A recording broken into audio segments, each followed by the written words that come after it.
Hi, everybody. Ready, set, go. All right, we got a wonderful sphere here. How much fun is that? Just a ton of fun. Yeah, let's do this. All right, so the popular vote the last time we were on here for Did You Know That was advanced materials. So that's what we're going to be discussing today is how to use some of the materials in ZBrush. I'm going to show you guys how to create some custom materials, whether it be with ZBrush or even Photoshop. And with that sense, you can pretty much use any renderer you want and create a custom material if you wanted to. You could even use something like Keyshot. It doesn't matter. You can use whatever you want.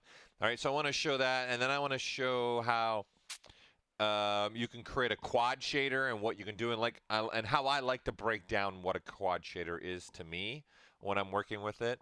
So we're going to get going on this. We're just letting some people have some time here, and then of course the new poll is up. So obviously, for those that are new to the old "Did you know that" here, we have a voting system that you guys vote on what the topic is. So the three topics continue over, and then now the new topic that's been added is sculpting boots. So I've started again on my Rocketeer. So I figure, you know what, I'll see about sculpting the pieces in front of you guys so you guys can watch it. So sculpting the boots is really the Rocketeer boots. You know, we should probably change it to Rocketeer boots, is what I should have said. But, oh well. Okay, so let's start going with this, and let's start getting at that. So one of the most important things, if you're going to start playing with materials, number one, your lighting becomes rather important, okay? So I'm going to double-click this so I can open up the side tray here, the left tray, and I've already got my materials docked, which is great. That's what I want. And I'm going to put my lights actually over here. I like to have on either side things bouncing back and forth. And we're also going to use our render palette as well. So I can put that over here too, and then I'll close that because right now we just want to look at lighting is the only thing we care about right now. Okay, so moving along here. Let me refresh my screen here, just making sure we're all good to go. Okay, so the lighting, there's actually two types of lighting inside of ZBrush. So I want to cover this a little bit. I'm not going to go deep down the rabbit hole because that's its own topic, is lighting, because there's so much stuff you can actually do with the lighting. And we want to talk about materials today, but we got to at least briefly talk about lighting. So you have your standard lights here, which we can have 8 lights totals. You got intensity control, ambient, and distance control. And there's actually light properties here. You can tell the light to have shadows or SSS. And this is going to be important when we get into the material stuff because we're going to put some SSS on the material. Right? So obviously for those that have used ZBrush, you can click this little dot and things will update. So if you notice, okay, nothing's updating on this sphere right now. So even though I'm moving this light around, the sphere has no change at all. That's because right now selected is a MatCap, right? So all these up here are MatCaps. So these materials have lighting information baked into them.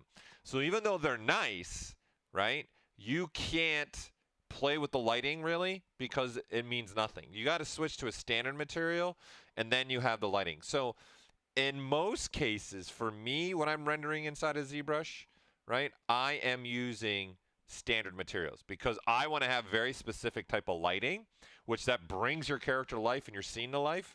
So I don't use the MatCaps honestly that much. I really don't. Maybe, you know, some of the times I will, like to get a gold. Why not just use the gold? It looks good. It's fine. But in most cases, we're going to use standard materials. Right? So simple, move the light around, we get what we want. Okay?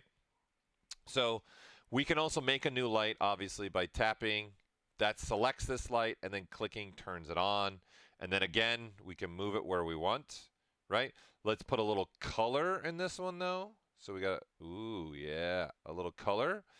And I want to move it to the back. So I'm going to tap, and that moves it now to be a rim light. So now it's just having a rim right here now, right? And then of course the intensity is how intense do you want that rim light to be? So in essence, now we have a 2-light system. So I can click and bounce. Now I have this one selected, click, and now I have the key light selected. Okay? So let's turn this one off for now. And let's look really quickly at light caps. I actually prefer to use light caps more often than not. Okay? So this light is still on in the scene. Okay? If I click a new light here, it's pretty much the same thing. You got a dot here, and you can see there's a spherical object. Okay? I can actually even click this little big red dot up in the upper left, right? And now it's showing me kind of an HDR layout of the lighting instead of on a sphere. You actually get better light quality by doing that. So if you click again the top left, it switches back to a sphere. Top left switches back to an HDRI. Boom. You can go back and forth. Okay. So here's the thing to understand. I've got now this light on in the scene and this light. So both these lights are actually turned on that are affecting the scene, which in case will affect our materials, right? So if I turn this off, now that is the only light that's on. So now the thing, keep in mind and understand, if you turn this completely off, if I go to my materials palette, you can see the MatCaps disappear, right? It's because the way ZBrush was originally written, right? These are actually the light system that was originally written in ZBrush, which also works with the 2.5D stuff, okay? So if you just turn your intensity way down, like to it's practically off, right? So 0.00001, right? You'll still have your MatCaps. Okay, just a little fun fact for you.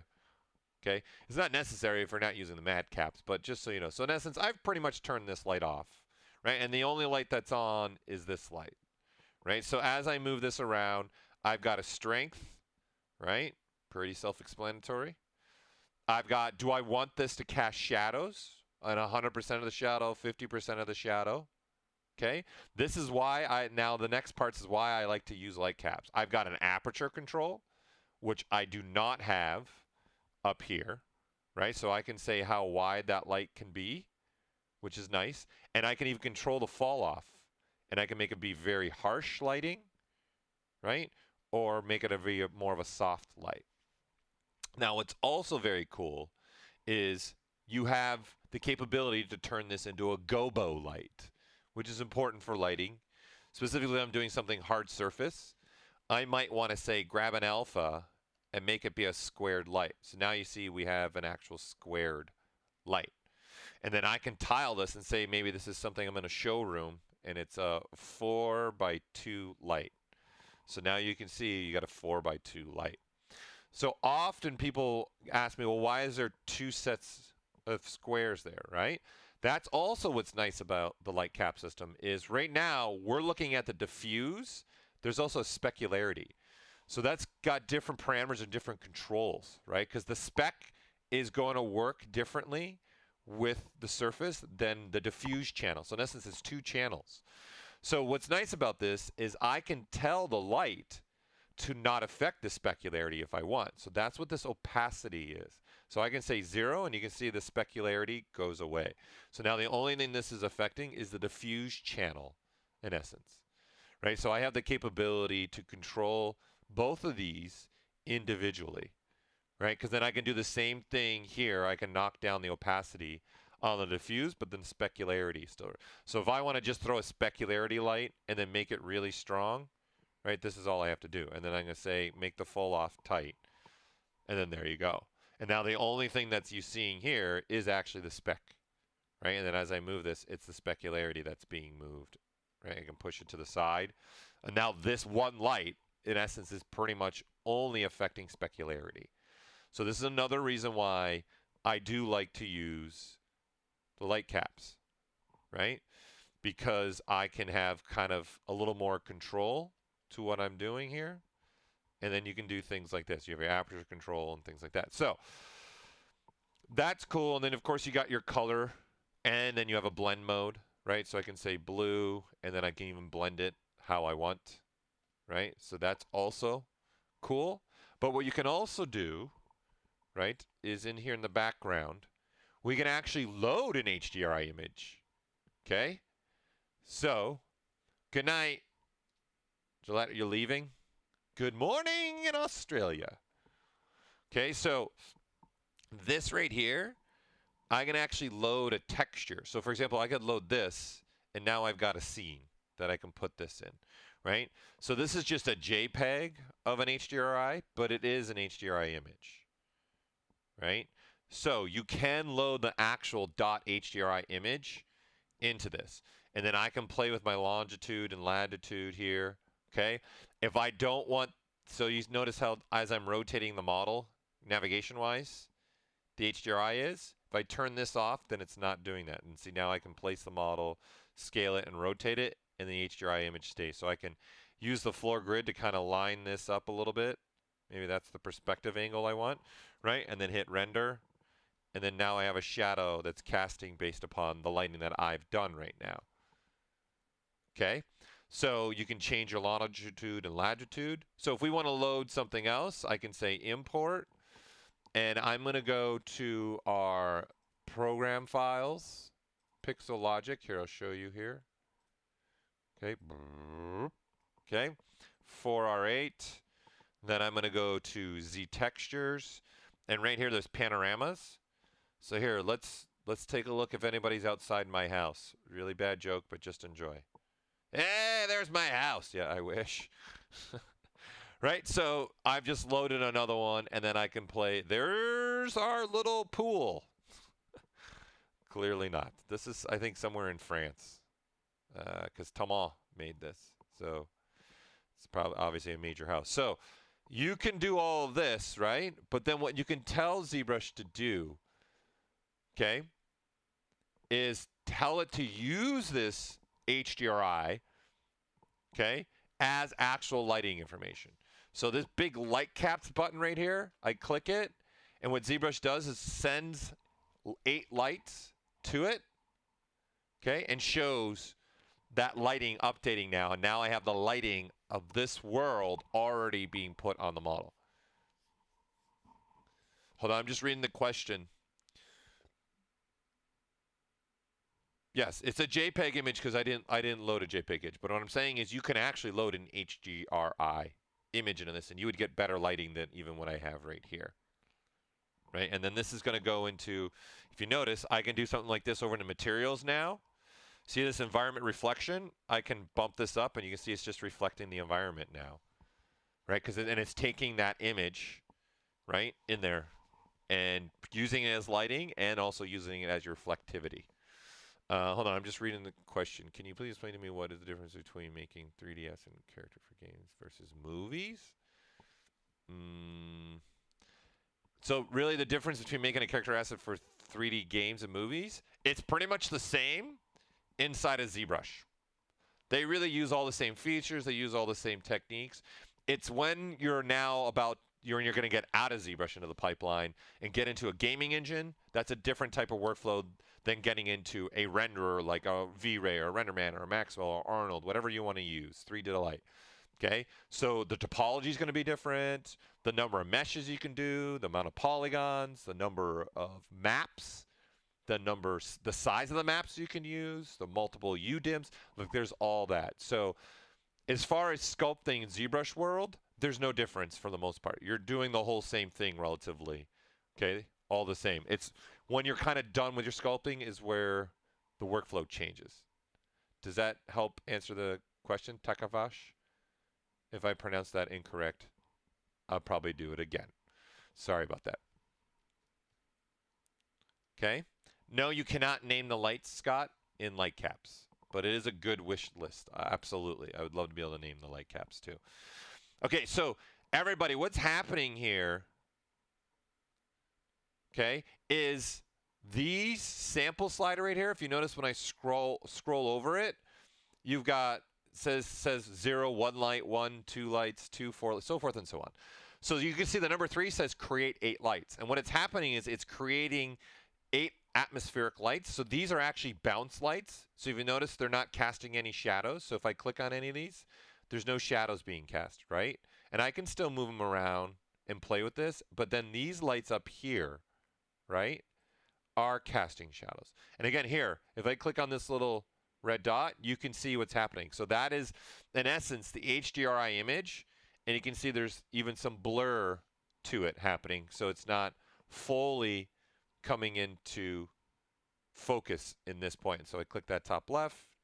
We get that. I go to specularity, and it's a different type of channel. So this button, okay, tells ZBrush how many lights to make from the sample. So obviously, if I go to 4 and I hit light caps, I'm now making even more lights, right? So now I've got, right, the lights on the top. So again, this is 16 lights. So you got 8 up here and 8 down here. So I usually go with 3, and I've got a nice, great start there. Okay?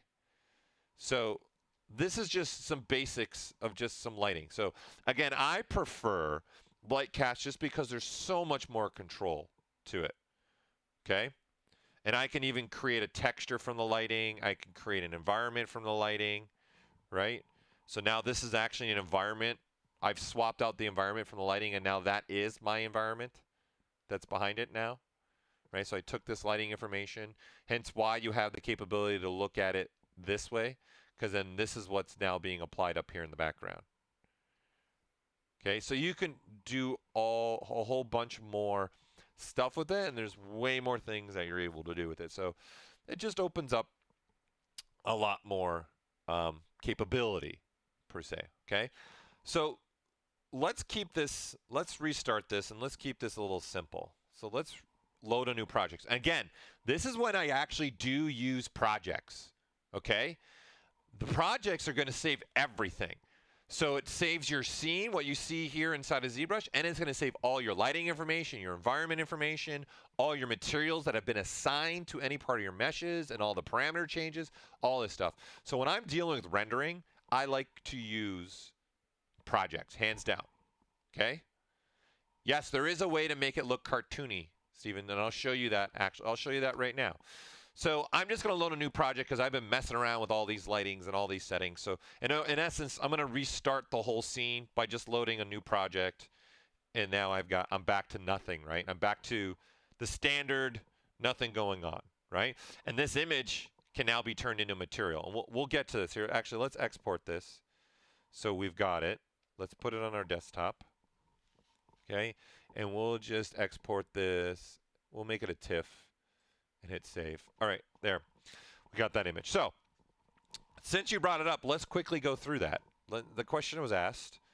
So, toon shading. Let's load the dog because it's really easy and nice to see it this way. Okay, so I'm going to divide this up because we want something smooth. I'm not going to use MatCap gray. I'm going to use the basic material. Okay, and again, the benefit to this is when we mess with the lighting, it actually updates on our character. That's pretty crucial and important for me, okay? So being able to turn this into a toon shade is super easy. There is multiple ways to do this, okay? So I'm going to show you the 2 most popular ways to do this, and then you guys can go from there. All you have to do, this is it. I've got this basic material. I'm going to open up the diffuse here. Okay, I'm going to open up this diffuse. So this is just the curve. I'm just clicking on the curve, and I'm opening up that diffuse channel. Okay, you see there's a slider here that says strength. I'm going to change that to 1, and boom, toon shaded.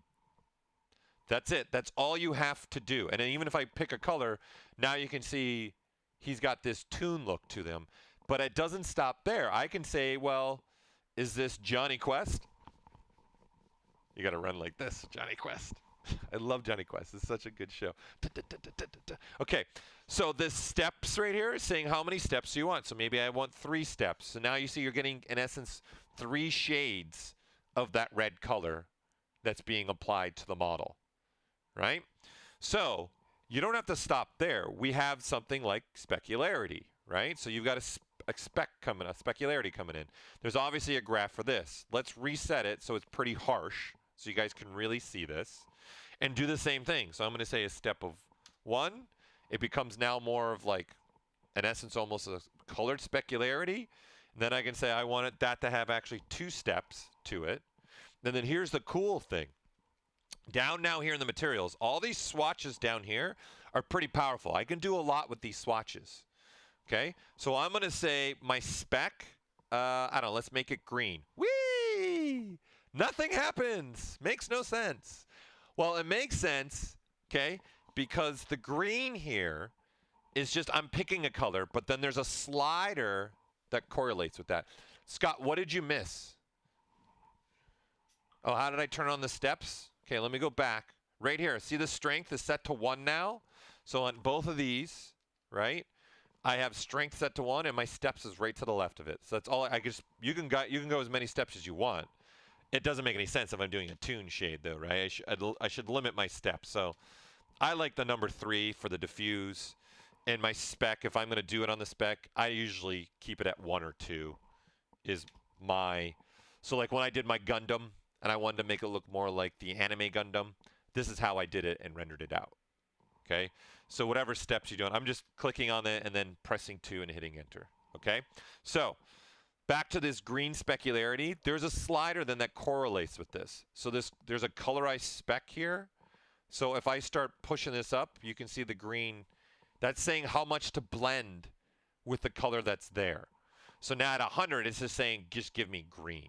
Anything below 100, it's blending with the red.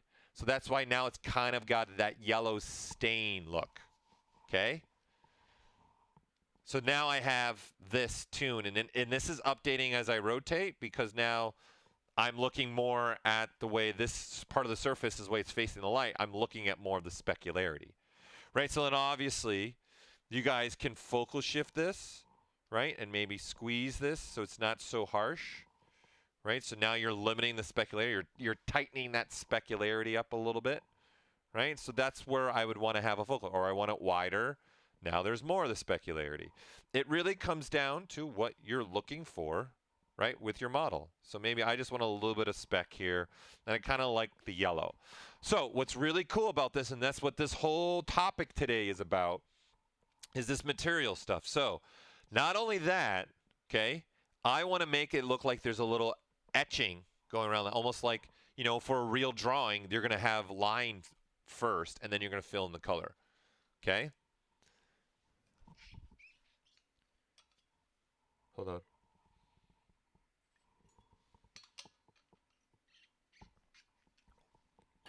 All right, so we'll come back to the eyelids question. So what I'm going to do, and we're going to spend a lot of time in this menu today, is in the mixer. And at the mixer down here, there's also a posterize, and that's pretty much what toon shading is. It's a posterize, okay? Wow, it looks like making boots. And by the way, those are the Rocketeer boots we're going to try and make. Seems to be leading the path. So this outline right here, I'm going to turn it all the way up, and then boom, you see now there's a nice black outline happening along the edge, right? And then this depth controls how deep is it. So if I go lower, see, I get more of an outline. So if I want something maybe pretty thick, then I got that. So no matter where I turn, see, I'm getting that black outline, right? We can even do this though at render time. I'm going to show you guys how to do that. So this is one way to make a toon shading. Okay, and by the way, when we render out, okay, we're going to start playing with shadows and some other things. What I like to do when I'm doing this is I also like to turn on the movie palette. Okay, go to timeline and hit show. Right, I'm going to say, hey, this is the full frame, so I make a dot. I'm going to need a close-up maybe from above, maybe something like that.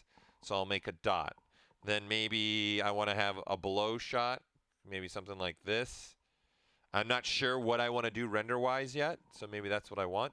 And then the beauty of this is I can cycle through these, and all I'm using, excuse me, is the left and right arrow key. Yeah, Rocketeer the character, yep. That boot one, for those that are voting right now, the boots is clearly in the lead. Those are Rocketeer boots, because I'm going to make my own collectible. So I'm making the Rocketeer. So here you go. So right to left, right? So what's nice about this, if I render first, okay, which is BPR, which I'm just doing a Shift R, and I do the arrow key, it's also rendering for me at the same time. And then I do the arrow key, and then rendering for me again. So see, I'm getting all the shadows. So I'm not actually I'm not actually telling ZBrush to render again. By me transferring through the timeline, right, it's rendering for me.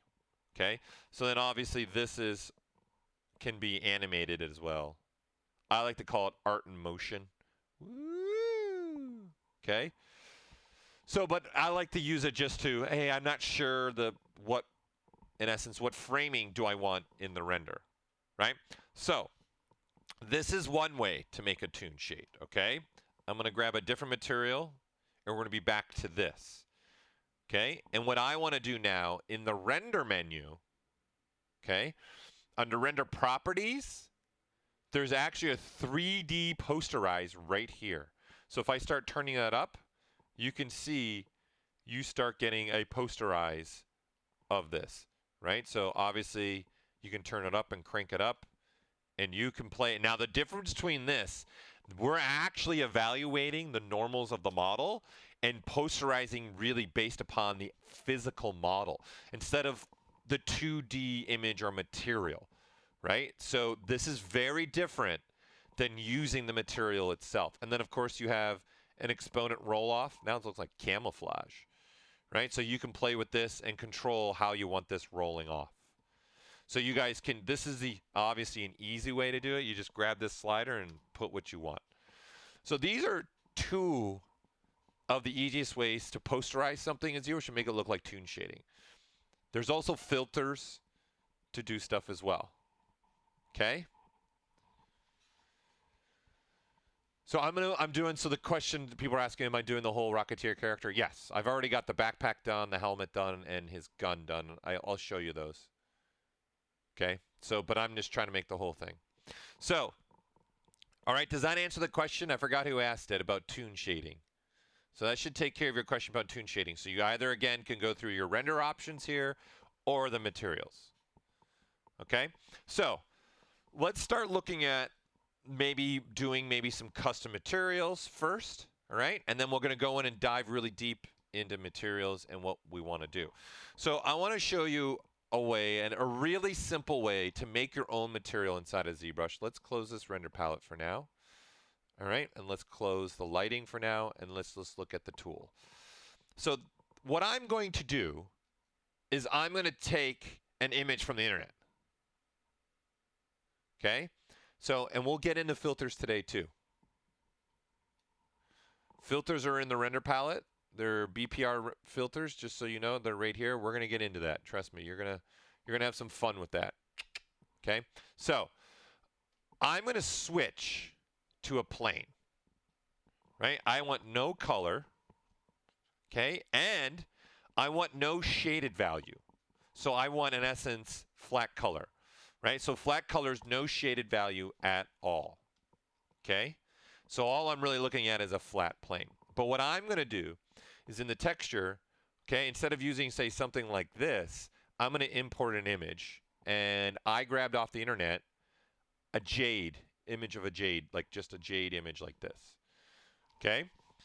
So this is the steps for you if you want to create your own custom material straight from an image. Okay? And what we're creating here is a MatCap. So remember, a MatCap has lighting material baked into it. The standard materials down here do not. So if I'm messing with the lights, you'll see it update in the model. Any MatCap material, you won't see lighting update on the model. Okay? So I've got this plane. We're flat color. I'm going to go to texture map. I'm going to click on this large icon here. I'm going to grab it, and then boom, there you go. And you can see the image quality is not very good. Right? And let's just put this off somewhere. Let's say right here is good. Here, I can turn perspective off so we're looking straight on the image. Something like that. I'm going to hit Shift S as in snapshot. So that's the same thing as going to transform and hitting this little camera right here. That snapshot's down to 2.5D. That's right. We're going to use 2.5D today. Oh, yeah. Okay. So, number one, I took flat color because if you guys don't switch the material, right, you can see, look at the difference. Just that alone, because the materials have color values into them. Okay, so not just your painting, your poly paint that's on your model, your materials have color value to it, right? And we're going to get into this, don't worry. So obviously selecting a different material makes a different look. So the reason why I want flat color is I want no material value, okay? So that's all I want. I just want to use the plane so I can assign the image to this and then just drop it to the canvas. It's just super easy. Okay. Hey, Vichar. How you doing, man? Okay, so now I want to switch to something where I can see as I'm building material what's going to happen. Okay. So let's load. I like to use the demo head because in most cases, a lot of the time we're working with a head, right? Or some kind of character in most cases, all right? So you can see we got flat color. So I'm making a MatCap. So I'm going to select a MatCap. So I'm going to just, that metal one's fine. Okay? So it doesn't matter really what MatCap we pick. Okay? So this is the MatCap, which has different sliders, and we'll get into this stuff. And then we're going to get into this menu, the mixer. Okay? We're going to get into a lot of stuff. We're going to get into this MatCap maker now too. All right? So this is very faceted right now, so I'm just going to divide this up. So he's a lot smoother. I want to look at him at a smooth state is really what's important to me. Okay? Right? So this is, if we want to call this step 3, right? Or if we want to say step 4. Okay, so now I've got a model. It's sitting here. I'm just going to position it somewhere around like right there. That's fine. It's not really relevant where it is positioned. I kind of want to just have it a little bit framed over here. Okay? And now what I'm going to do, okay, is click on this large icon, and we're going to use the dreaded brushes down here. All right, the 2.5D stuff. Because what I'm going to switch to is MatCap. And now ZBrush is saying, hey, do you want to come out of edit mode, Essence 3D mode, and switch to 2D, 2.5D? Yeah, switch it up, man. Switch it up. All right? And now what we have is the capability to grab anything from the image, including lighting information, and make our own material. So the first pick you do, right, is the base color. So I'm just going to move over here, and you want to watch. There's going to be a sphere that pops up, right? And you see that sphere? That's the base color, and then boom, you see that happen on the model. This is why that one step of me selecting that model, and this is why I'm using a head, because percentagely, most of us are probably sculpting a human head or a creature or something like that. Depending on, it all depends on what you're doing. If I'm doing something that's hard surface, then I would obviously select a hard surface piece. Okay, so now we've got a green. Whee! And it's grabbing the green from the image and that lighting information. Okay, so that first pick establishes the color. So it's looking straight on. So now you have what we call here a marker. Okay, to make things easier for me, I can't really see where the marker is. Ah, there it is, right? Until I get my draw size goes over top of it, right? So obviously if I go with a larger draw size, right, it'll pop up a little bit sooner. Forget that. I'm going to go to Preferences, and I'm going to go to the Marker menu, and I'm just going to turn this marker radius all the way up to 1,000. Crank it all the way up. So I'm just going to Preferences, Marker, and then now I can see it. I can see it right there, right? So let's start having some fun with this. There's some nice shading value happening through here. So let's bring in a little bit of that green. Oh, let's get that dark in there. So maybe have it come from there. Now we got some dark shade. You know, I like the color bounce that's coming from, it looks like this is on a carpet or something. Let's grab some of that color and let's put it in the material. Oh yeah, that looks nice. I'm liking that. Let's put a little bit of this green. Let's bring some of that green. And if, guys, as I'm moving around, right, you can see the color actually moving on the sphere. So I'm looking at a shade value that I kind of want it and then letting go. And then I can say, let's bring a little bit more of that color from there. Oh, I don't like that. That doesn't look good. I'm going to hold the Alt key. Boom. It's gone. Right? So that's how I can get rid of items. Right? So the idea here is to have enough markers, okay, that you can create a fairly good material start here. Right? So I like to have, you know, maybe at least around 5 to 6 as we go. Okay, but now we want to also do other things like some spec, right? So there's clearly a harsh spec happening right here, right? So I'm going to click here, right? And then I want to do this. I want to control my spec. So I say this is pretty sharp from there. So now all that spec pops into place. And what I'm doing, and we're going to add this specularity now, I'm clicking here, and then I'm holding the control key. And then I'm just moving my hand up and down, and then I can say this specs, I don't want this to make it as harsh. And then now you can see it has some shininess to it. All right? So again, all I'm doing here is clicking here and then holding the control key. So I can even update this one and say, oh, no, that's washed out.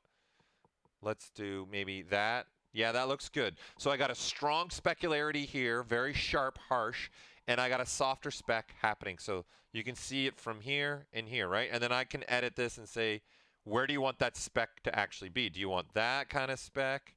Do you want it to be more like this? Right? All you got to do is click and move it around. I kind of like that one better. I'm a bigger fan of that. Okay? So it doesn't stop there. Yeah. Okay?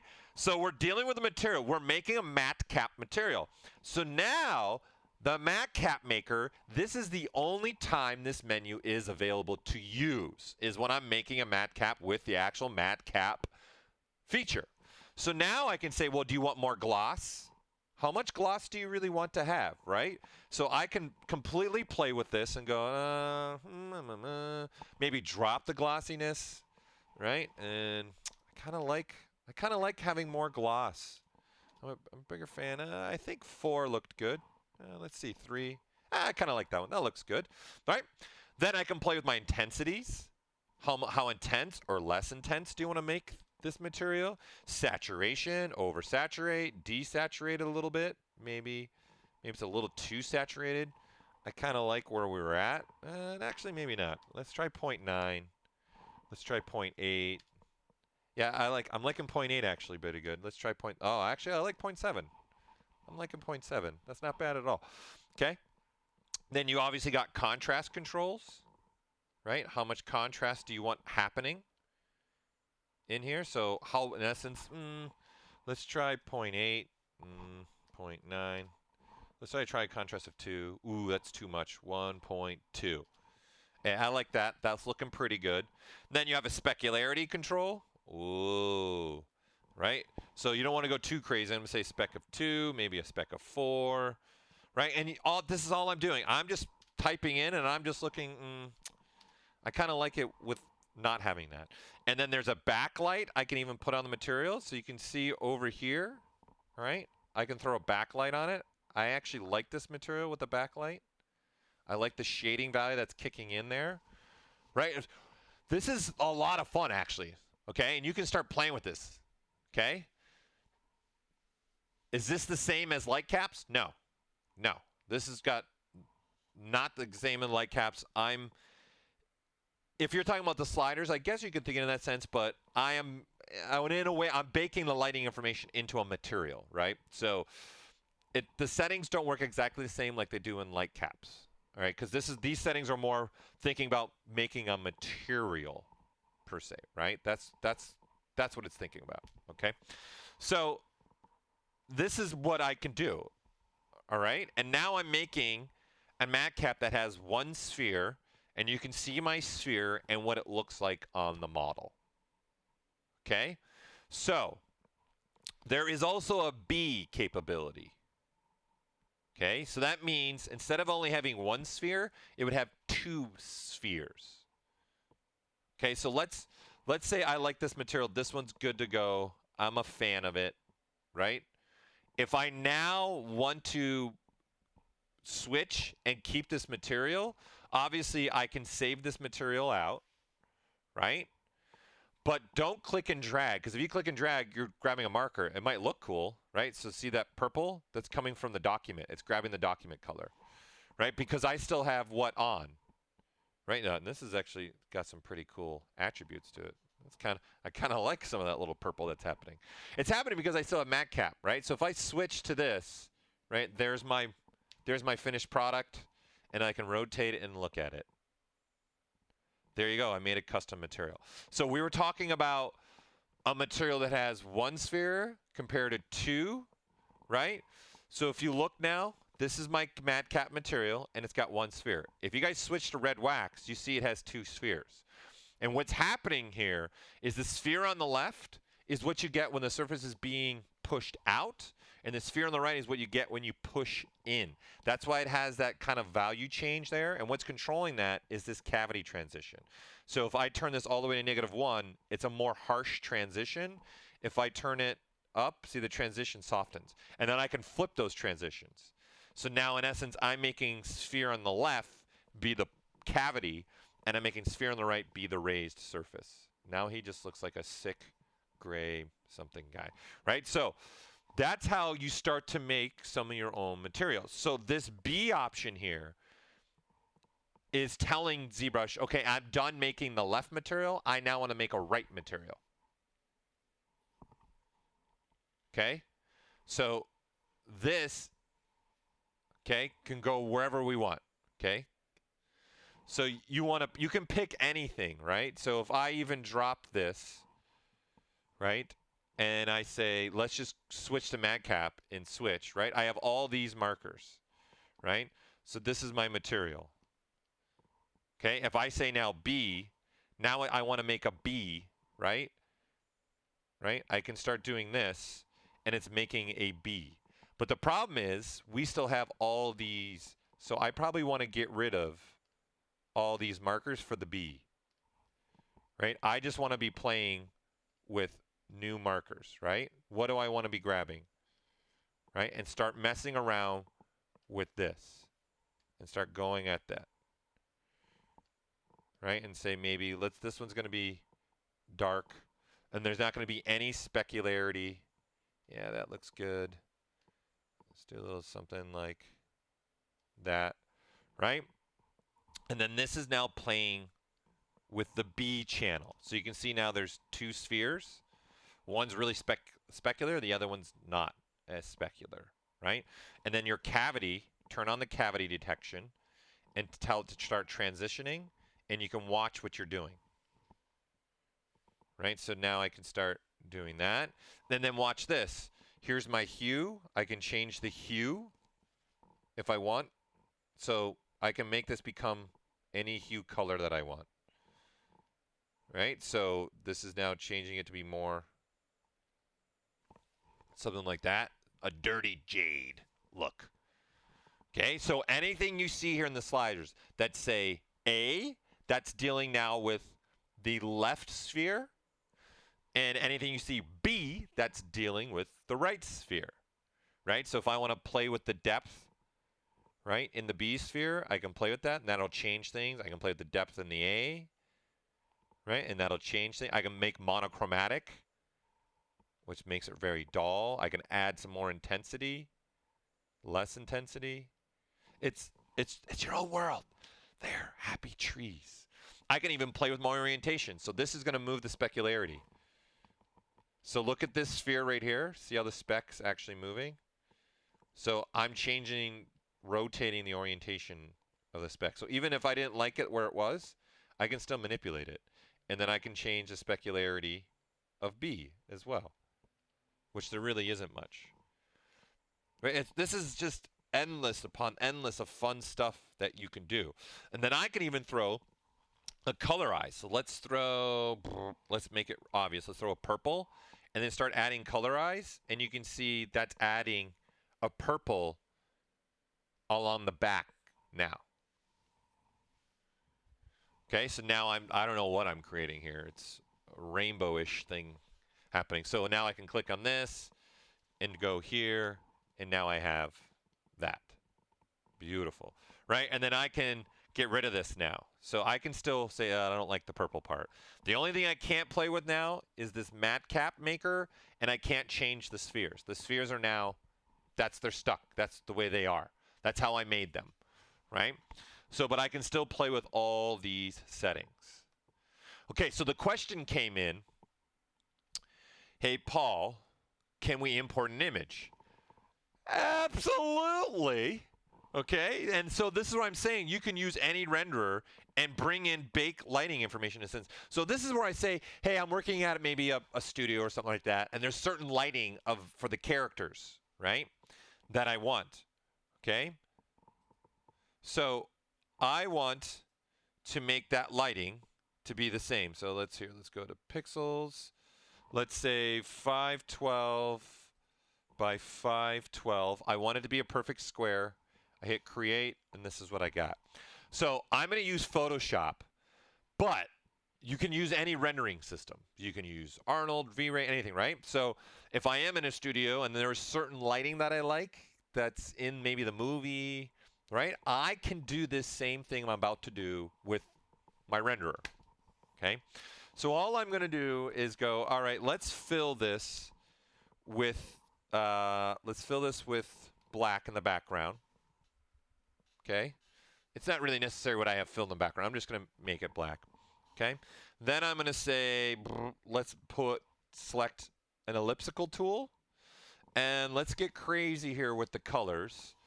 Let's grab, I don't know, pink, right? Let's draw that out. Hold the shift key, and I'm going to make a perfect sphere.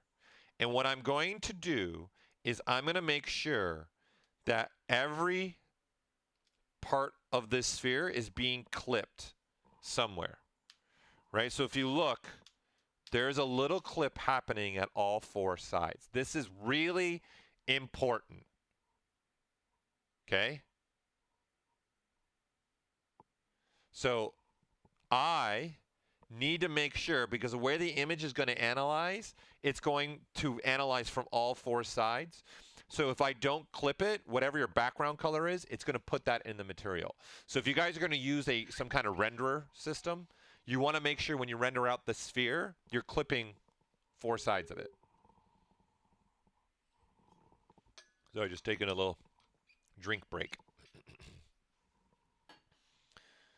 Okay, so now we can do whatever we want, right, with this, right? I can start playing with this a little bit more. Right? I can say, let's rasterize the layer, and then maybe I want to have, I don't know, an inner glow, and let's make that inner glow have a color to it, and then I would say the opacity of it, the size of it, maybe something like this.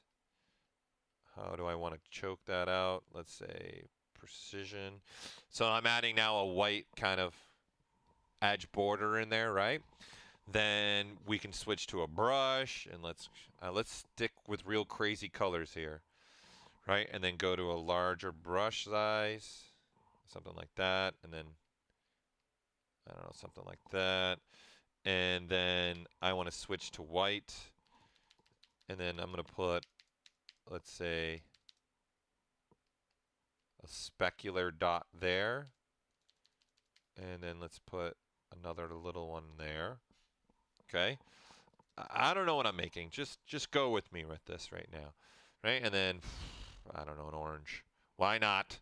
Let's throw an orange squiggly line around. Let's just see what it does.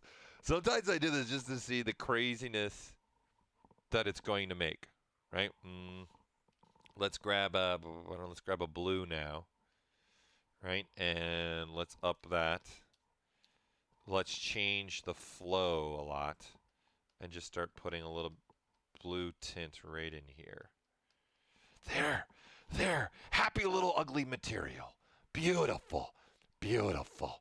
Okay, so all I got to do now is save this out. So let's save this to my desktop. All right, and we'll call it a PSD, and I'm going to call this material what? Because I don't know what I just made.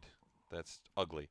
Okay, let's go back to ZBrush. I'm going to clear the document, get rid of all the 2.5D, which is Control N, right? And then now, all I have to do is import the image. So I'm going to grab a different MatCap material. Let's grab chalk. I'll just grab the chalk, okay? So it's got a cavity control, right? So I'm going to turn that off. I don't want any cavity control. So this is pretty much the defaults, except for the intensity needs to be at 1. So that's pretty much the default sliders for MatCaps. All I have to do now is come down here, click on this. And notice when I scroll over this, notice again, see all 4 sides are clipped on the sphere? It's not a perfect sphere. Now let's see the ugliness I made. Go to import, right? And I'm going to grab my what? And then there it is. It's Candyland, ugly, neon. Blade Runner maybe a little you could go with. I don't know. Right? That's just ugly. But see that little orange ring? See what it's doing? It's breaking up. That's very ugly, right? But then we can import, you remember this image, right? I can swap to this, and then there you go. There's that material from the HDRI. And I've just now turned it into a material. I love it. I love it. It's me. Okay, I love that rainbow, right? So you can grab any image. I can even grab this jade image and use it as a material. Right, and it's being processed now as a material. So all this is bringing in any image that you want, right? Super easy, right? You can do whatever you want here. So I find this very cool, and again, using this, right, in a production atmosphere can be very nice. And in fact, I recommend people, especially when you're having dailies, right? If I'm an artist that's in a production pipeline, there might be another 5 or 6 or 10 artists working on the same film. To make the dailies look good, I would save out a scene in ZBrush, right, that has all the lighting and the mood that I want, and I would share that entire scene with everybody working in the same project, and then everybody renders in that same project. So then when it goes up on the wall for the dailies, the director's seeing the same mood. And I only say that because I've known this has happened in pipelines before, where there's certain artists that have had a certain render. They put theirs up on the screen or on the wall, and someone else puts theirs up, and they just did a basic rendering. And the director, in essence, these sculpts look a little bit better in this one. It's not the sculpting necessarily. It's the lighting and the rendering that's making the difference. So if you put all the same type of lighting and all the same mood, then all the director's looking at is, in essence, the sculpt. The lighting now isn't playing a role on you. So this is what I would recommend for things like that. So. Okay, so there's 2 ways to make your own materials. You can either use this handy-dandy MatCap maker, or you can, and then of course, in Photoshop, you guys would just want to make 2 spheres if you wanted an AB. Okay? Okay? All right, so let's go into looking at more materials. To answer your question, Stefan, how I'm working at Pixelogic, I've been using ZBrush. Oh, Lord, how long have I been using ZBrush now? 11 years? 11, 10, 11, 12? Somewhere around there. And then there was a job opening online. I applied, and I just kept persistently speaking to who's now my boss, and then eventually came in for an interview, and I got the job. So it was about an 8-month gap, actually, from when I submitted my application to when I actually got the job. Okay? So an error mesh, I'm not sure what you're asking exactly, but yes, there's ways to check your mesh. So in geometry, there's a mesh integrity.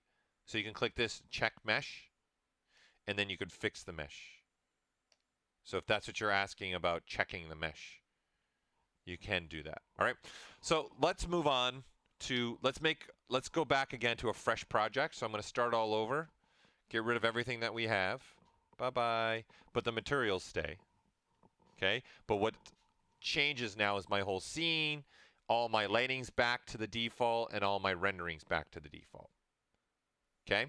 So let's make a little bit of lighting, but let's bring in a character that we would use, because we would maybe have a character that has sculpt on it. Oh, lovely. Lovely.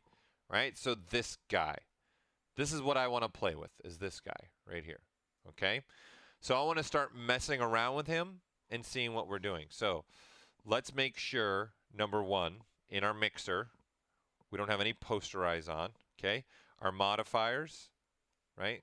We want to make sure, you know what?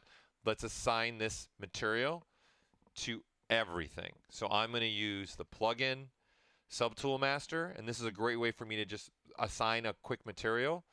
All right, there's a fill, and I can say color, material, what do I want? I want only material.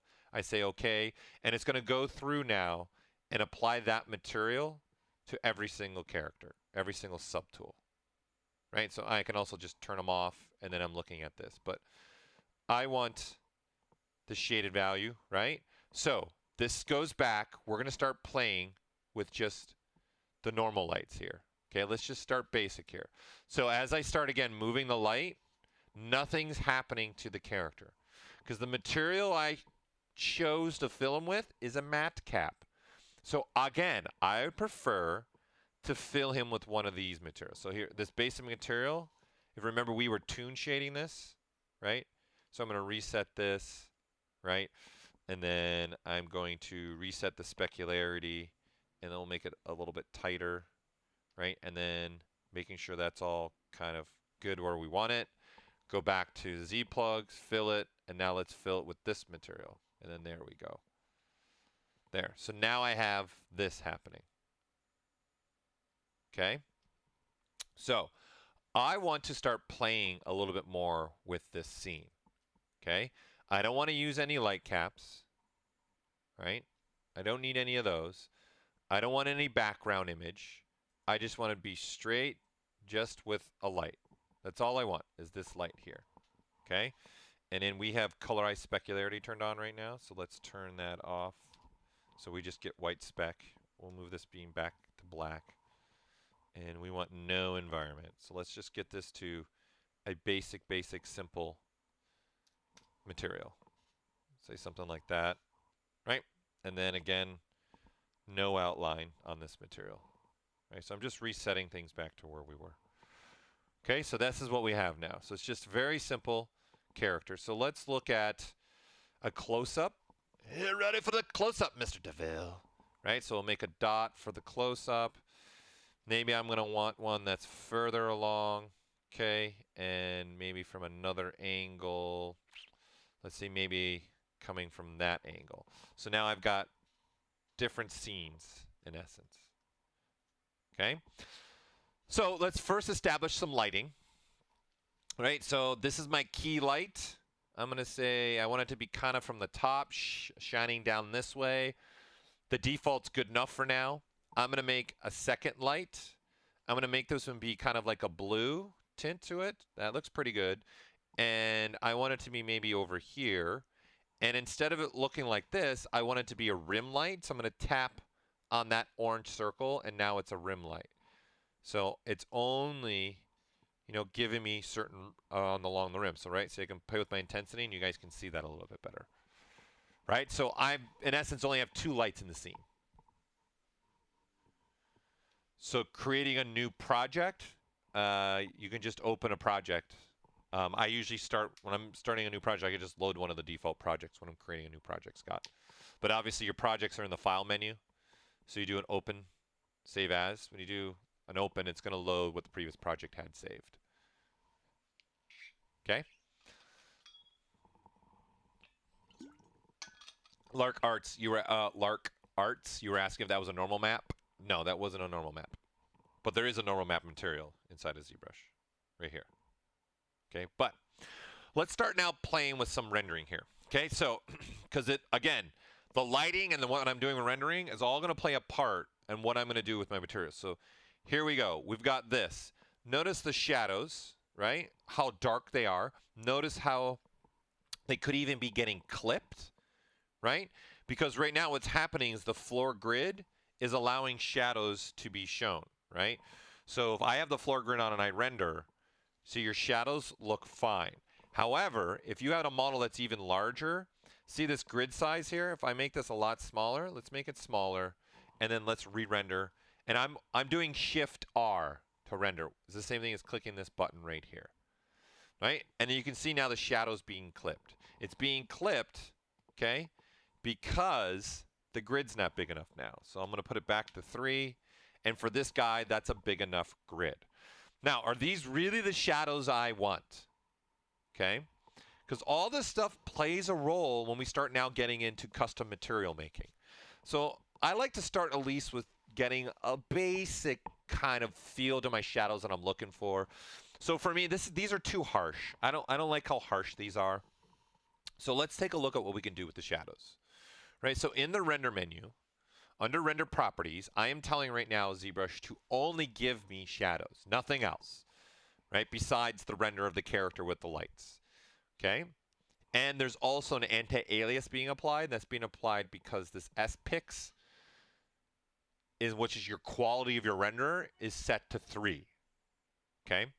So what I want to do is I want to open up this BPR shadows, and I want to play with this. And this is really important to understand because all these settings I'm about to go through is also the same setup for an ambient occlusion, okay? So the first 2 sliders are just dealing with strength opacity. So this one that says F strength is the floor. So if I don't want this to be as dark, I can say 0.7, and I hit re-render, and then, right? And then that's what I get. So what I put here and when I render is what's going to update. So you see, as I keep going lower and lower, the shadows on the floor aren't as strong or as black and opaque, right? You don't want shadows to be pure black, right? That doesn't really exist, okay? So what I want to do, okay, is I want to play with these shadows and these shadows. So I'm going to say I kind of like 0.5, and let's make it on the body 0.8. Let's re-render that and see what we get. And then there, it's still pretty dark on the body. That's pretty good. So you know what? Maybe let's go with 0.5 and re-render that. And let's take a look at those. There you go. That's pretty good. Because don't forget, these are just shadows. It's not ambient occlusion involved yet. We're going to have ambient occlusion to give us some very nice dark areas. I kind of like that. 0.6 is a little bit better. It's a pretty hot light, so I'm going to have that capability. Okay. Yes, you can paint with more than one material. That's where we're heading right now. Okay, so those 2 sliders are great. Probably 2 of the most important sliders are these 2 right here. The amount of rays you're allowing the light to have and the angle you're letting each of those rays have. So right now I've got 12 rays with 0 angle. Watch if I put my angle, I say at 30 degrees, and I re-render. So you see, it looks like now there's like almost 30 shadows. Because in essence, I'm giving 12 rays 30 degrees to move in. So the easiest way I can explain this, let's go back to Photoshop. Okay, so let's size this down. Beep, beep, beep, beep, beep, beep, beep. Okay, so we've got a light. Let's turn the flow all the way back up. We got a light up here in the corner.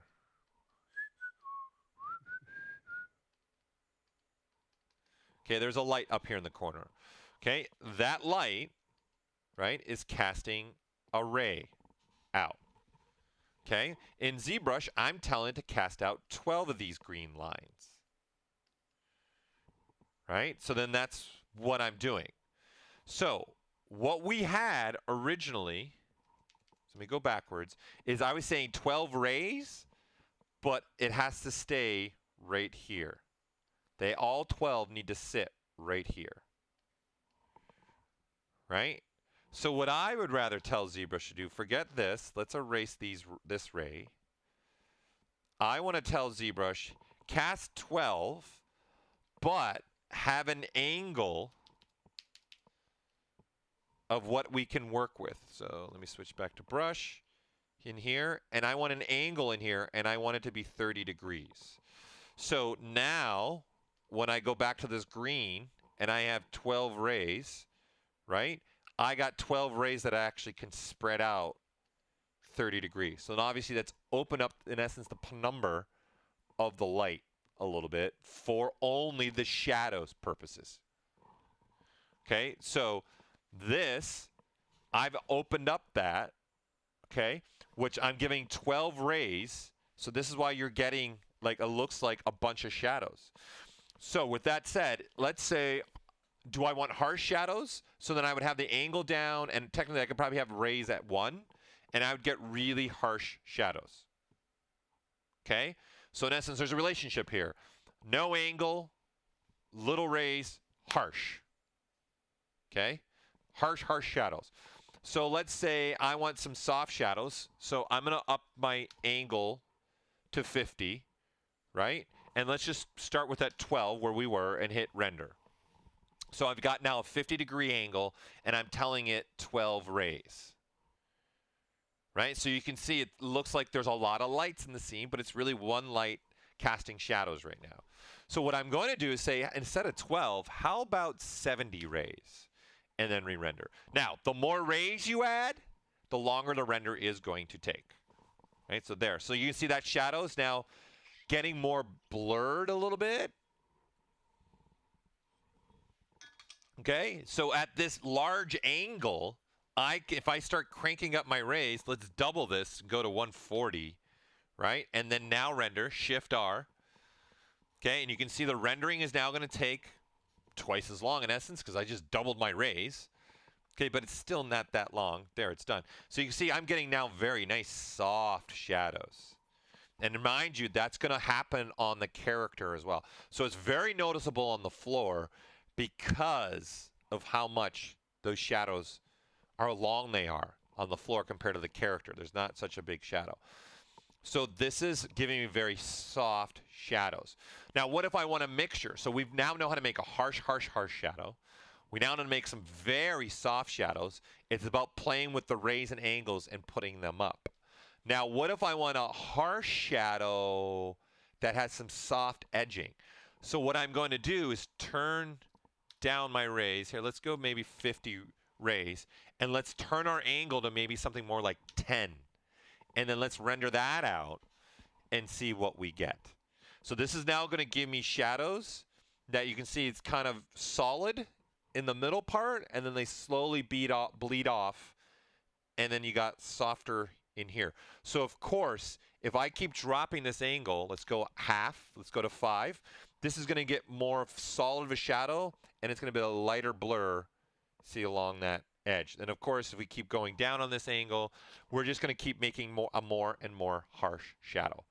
So before I start playing with this, I like to find, what am I going for, right? What's really the shadows? Because when I render, I want to have some of those shadows in there. I want to see what this is going to look like, right? Do I really want it broken up like that? I'm going to turn on perspective as well. Okay, I don't know. I kind of liked the very soft shadows that we were getting, so I'm going to put this back to like 140. I kind of like the 140 and the 50. Okay, so these two sliders are having a very strong control on what we're doing with the shadows. Bam! Because someone put it in there. Okay? So now I've got these soft shadows. There are other things you can also do to the shadows. The sculpting the boots options is sculpting the boots for Rocketeer. That's what we would do the next. Did you know that, by the way? Okay, so the next thing to think about is your quality of your shadows. So that's what this resolution is. It's a pixel quality. I usually start with looking at my document, looking at the largest resolution size, and then going, if I want really good shadows, I want to at least start at 1876, but I want really nice shadows. I'm doubling that number minimum. So it'd be around 3700. So I think 4096 is more than enough resolution, right? If I drop this way down to something like 512, right, I'm dropping just only the shadow quality, okay? And then there is a blur of pixels that's happening. So that's got a blur of 2. So you can see the shadow change there. I want to go back to having better quality shadows at the pixel state. And then I'm going to stay at 4096, and I'm a fan of that. I'm liking where we're going with this. Boom, right? And so see, he's not so dark now in the belly, so the shadow quality is better. It creates a better, tighter quality to it. All right, these V depth and length, L depths, okay? This is just moving the shadows, okay? So the V depth is view depth, and the L depth is light depth. So if you take my hand, okay, and then there's a light sitting here, right there, okay? That light's there. But what if I want to come closer here to where you guys are or further apart? So I want to move the light in this direction, okay? That's what this L depth does. It moves the light in the direction, okay? And the view depth is just using the shadows based upon view. So it's looking at the document and moving them based upon that. I tend to keep those the same. Okay, I don't usually change those much. All right, the other thing that you might want to play with that I want to touch base, then we're going to get into the material stuff. All right, so let's set this back to the default. So this was at 0, this was at 12. Let's put these both at 1. Let's render that out. That's what we get. Okay, so this max distance and this distance fall off can do something very cool. Right? So here, let me load another model that's even more simple to look at so you guys can completely understand. So let's render this out. Right? And then this is what we're going to, so here, let me change the angle. So our shadows are going this direction, right? So what we can actually do is tell ZBrush to limit the max angle. So let's start with, let's just throw 5. So you can see the shadow now isn't 100% dark all the way through the shadow. So it's not solid dark there. Okay, so this is saying the max distance is 5, but then there's also a roll off to that. So in essence, it's halfway. This can be 100% the darkness, and then it's got to lighten up. But then there's a roll off that we can play with. And so I can start messing around with this roll off. And you can see the higher I go with this distance roll off, the less and less of the shadow I even get. Right? And then obviously the tighter I go with this, the more it's just going to come back to having a stronger shadow. Right? So I can play with even how these shadows are rolling off a little bit, and I can say at the point of interest where the model's touching, this cube is touching the plane, I want that to be the darkest part of the shadow, right? Right? So then I can control this and say, let's try maybe a 2, right? And then now I can say, no, let's go all the way. And see, now it's dark, but now it's just a little different there at the top. Just slight. You can kind of see a little bit of gradient happening there. So obviously, as I start knocking this down, I can start doing things like this. Right? So you have that control as well. So even when we're dealing with our model, okay, let's relook at this and let's render that out again. We're going to have a little bit, see? Almost like there's a gradient right within the shadows. So of course, we put this back to what I liked, right? I go, that's kind of, I like that, and put this back at 140. We are now combining these options to give us the shadows. Right? Not bad. Okay, so I'm going to take a little swig of water here while this is rendering. There you go. Some very nice shadows I'm starting to get. So I'm getting in here, in that hand, through in there, and then on the floor it's nice. It's being spread, and it's not going 100% of the way, so there's a nice roll-off. Okay? So let's start having some fun with the materials now. Okay? Enough of the shadows. So let's go and say we want now, let's take a close-up of this guy, and let's start playing with this material. All right, and what I want to do is make a quad shader. Okay, so in the material palette, I'm going to click on the large icon, and I'm going to look for the quad shader. So there's my quad shader, right? I'm going to click on that, and I want to assign that to him. So he is currently selected, so I'm going to say material only at the top, just a little M. I'm going to go to color, fill object, right? And now this material is assigned to him. So this material is a little crazy right now. And what it has is 4 shaders.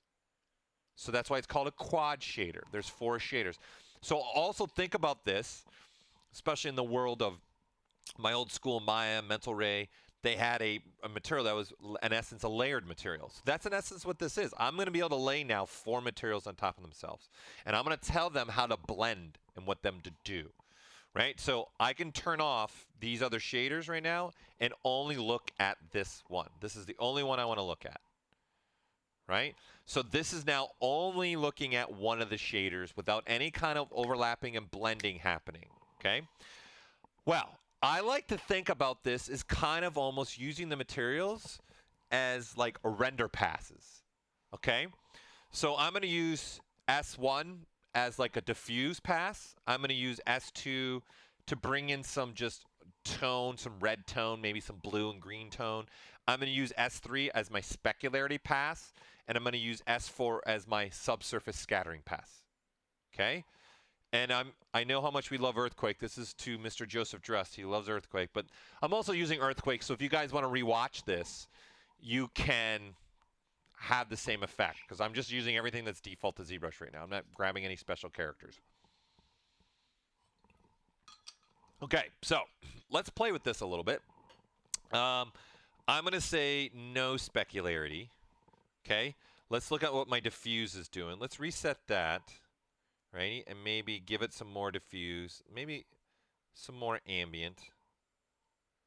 Maybe something like, don't forget, we're only looking at this one right now. This is the only thing we're looking at, okay?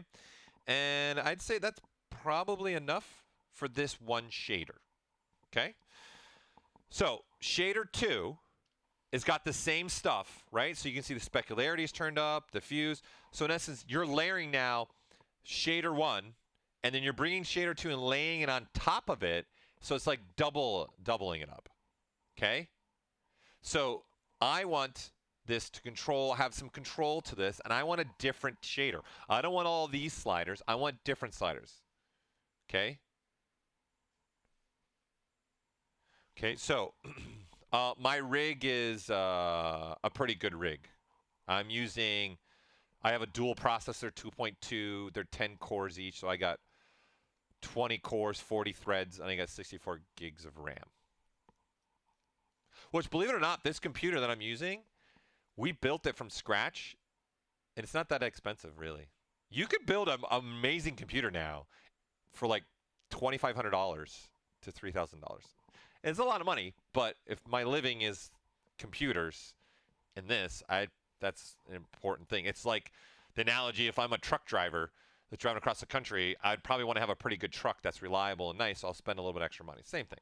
Okay, so shader 2, I actually want to use this. I'm going to try using this, the HSV colorizer, okay? And what I'm going to do, see there's 2 shaders here. I'm going to click this one. Oh, look, there's different sliders. Okay, so I'm going to copy that shader. There's a new word for me, shader, okay? So I'm just hitting the copy SH, which is copy the shader. I'm going to go back to my quad. I'm going to make sure I have shader 2 selected. I'm going to paste it. You know what? I want that in 4 too. So now what I have the basic all material controls in shader 1.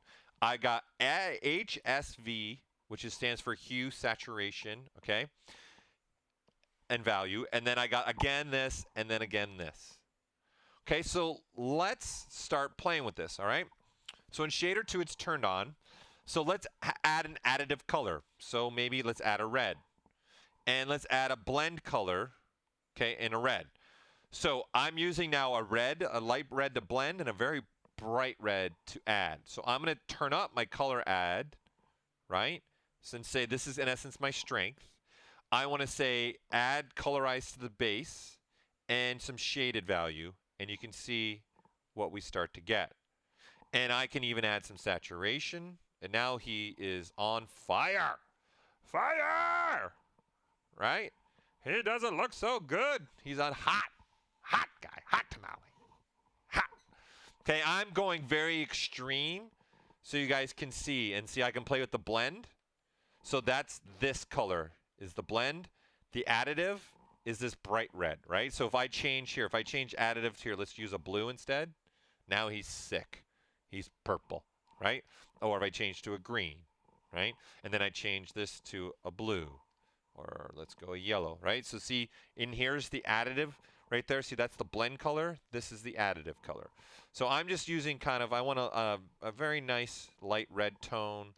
And I'm going to go pretty red for the additive. And the reason why I'm doing this, right, is right now, I'm telling ZBrush, shader 1, do this.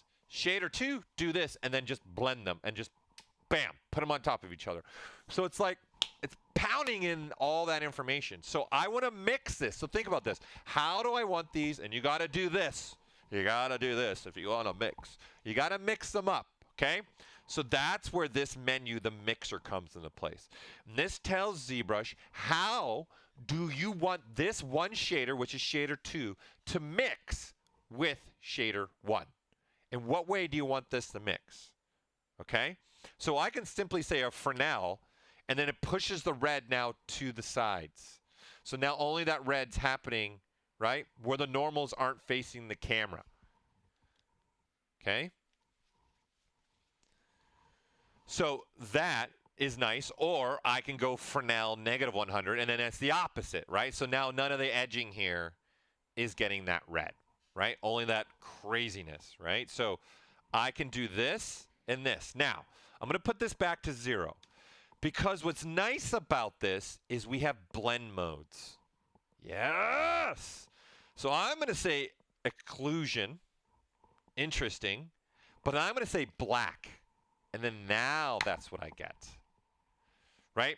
So you can see I can do a screen. Right? I can do a multiply. Ugh. I can do whatever I want. Overlay. Ugh. Right? So I find screen and I find exclusion work really nicely. Specifically when I change this to black. See the difference? Right? So if we go screen, there's screen, black off, black on. Right? And occlusion on and off. Right? And if I don't want to see what this looks like, material now shader 2 off, shader 2, I'm kind of, see, there's some nice skin tone starting to be built there with the material. Not paint, but with material. Okay? So I am telling when I turn the black on, instead of looking at shader 1 and shader 2 and just blend and have them work, I'm telling, hey, shader 2, I want you to blend as if there is no color, no material information on it. So in essence, start with black. And so now it's just like I've got shader 1 and shader 2 layered, and shader 2 is not in essence bumping up the values of shader 1. It's like shader 1 didn't in essence necessarily exist, but then because I'm using occlusion, it blends it between the two now. So far so good. Right? Again, think about this in render passes. So the first one's really just my diffuse capability, giving the character some life. This second shader is now giving him some nice red, simple tone to it. I'm going to now, let's turn on this one and go, oh boy, oh boy, oh boy, oh boy, oh boy, oh boy. All right, so this is our specularity now. Again, so do I really need that much diffuse, and do I need this much ambient? Right? So now I find, I don't need, I want maybe I'll turn down the ambient and let's up the diffuse. Yeah, something like that. Not bad. Now, the specularity is just ridiculous, right? It's really cranked up, right? But what I also do is playing with this graph, right? So I just reset the graph. I hit reset. Now it's very harsh, right? So it becomes very spec. So I want to make a dot here by clicking and just tighten up my specularity, right? Make it a lot tighter. So it's just not so shiny. Skin should not be that shiny. Don't worry, we're going to mess around with this. Okay, I'm going to say, that looks pretty good. We'll just go for the sake of you being able to see things, right? And then obviously I would say, how strong do I want this to be? But what I'm going to do is some other settings now. I'm going to start going down the line here. Okay? Number one, I'm going to change this shader from a Fong to a blend. So I just made now a wider spec. So this slider right here, all the way to 0, it's a Fong. All the way to 1, it's a blend. And then obviously you can blend between the two. Find what you want. I'm just going to change it to a blend so you guys can really see what's happening with the specularity. Okay? The other thing I probably want to do is break up the specularity even a little bit more. Okay? So I'm going to play with my anisotropic. Okay? Specularity here and maybe open that up. And you see it's softening the shadows so it's not so harsh. Right? So it's spreading it out a little bit. So maybe just, again, if you go to 0, so we'll go 0, this is what we get. You start adding some of this, see it breaks up that spec nicely. So sometimes I like to add a little bit of this just to break it up a little bit. Okay? So we're really starting to bring some things to life here. Okay? And if I want to, I can throw some color. Maybe I want to have a little bit of a blue tone even in the specularity. So I got spec color, okay? And now I'm looking for the slider that says colorize spec. And now I'm adding this, and now this is blending white and blue, right? So if I wanted to, I'd rather have a little bit of yellow. Like, is the character a warm character or is it a cool character, right? So obviously this depends. So maybe I want a little bit of an orange in this. And so if I turn it up, it's going to get more orange. Remember, this is blending with the materials above it, right? And all of the actual poly paint information as well. Yes, so if I want to turn off and only look at this shader, then this is what I see. Right? So this is, I'd recommend this, so you can really see what exactly are you in this channel. Again, I'm using this channel as mostly driving my specularity, right? So if I did this, then it's nothing but spec that's really being driven in here. Okay, so now if I turn this one on, it's now blending with this, and then I turn this one on, now it's blending with that. Right? So that's how you should do it. That's a great point. That way I'm only looking at my specularity and nothing else. Okay? So this is definitely the way you can do it. Now, again, you guys remember this corny thing. How am I blending now the spec with everything else? Right? We haven't even done that part yet. That makes a big difference. Okay? So I'm going to say go black. Okay? And let's use also occlusion for this maybe. And I'm going to one-up this. I'm going to say cavities. So you can see the specularity is getting broken up based upon the cavity. I can go negative 100 if I want to. And I kind of like that where it's not going in the cavities now. So now the specularity is not going into the cavity at all. Right? So I'm having that, and then there's even a roll-off to that. So I can play with this and say how soft that gets. Right? And then to boot, let's also Fresnel it. Right? So I can add a Fresnel, and now it's hardly any spec. I could go the other way. So I want to make sure no specularity is maybe hanging there if I wanted to. So this mixing becomes really important to us. Okay? So I'm thinking of this as like passes. So now I'm telling it only allow the specularity to go in the raised portions. Don't allow spec to even go, even if you wanted to, in the cavity. So that's why I'm doing negative 100. So now if I turn this on, this is what we start to get now. Right? And then I can play with this and go, maybe... let's go maybe this way with it. Yeah, maybe something like that. Right? And what we're going to want to do now is let's do a test render. So Shift R. Let's just see where we're at right now. We've got some shaders happening. Okay? And we're really playing with this. We're really trying to figure out a nice render quality. And of course, my render time, then there's what we have. Okay? I kind of don't actually, you know what? I'm going to go with the cavity, actually just go back to this. I actually prefer that, right? And then do I want it Fresnelled? Not Fresnelled, right? So you can blend it anyway. I'm going to go back to doing this. And let's crank up specularity a little bit more. Yeah, there. Have not so much color in it. That looks good. Let's make the color at least be a little bit, have a little bit more yellow. Let's open up that spec a little bit. Maybe not that much. That's a little excessive. And let's see, do I like it better as a Fong? Or do I like it better this way? Right? And then maybe let's do a screen instead. What about average it? Ugh, ugly. Right? So you find the right, what you want. Right? And then maybe not black or black. Right? So you're just finding what you want to control this with. Okay? Maybe add. That's a little crazy. It's a little crazy. So maybe we'll push that back a little bit, right, like that. Maybe not so much cavity. Soften that up a little bit. And let's blend it a little bit more. Something more like that. There you go. Right, and then let's see what that looks like.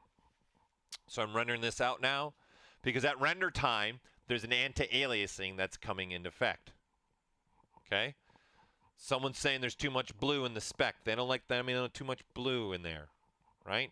So I can start playing with that, right? It's even also this. Maybe I lighten up this blue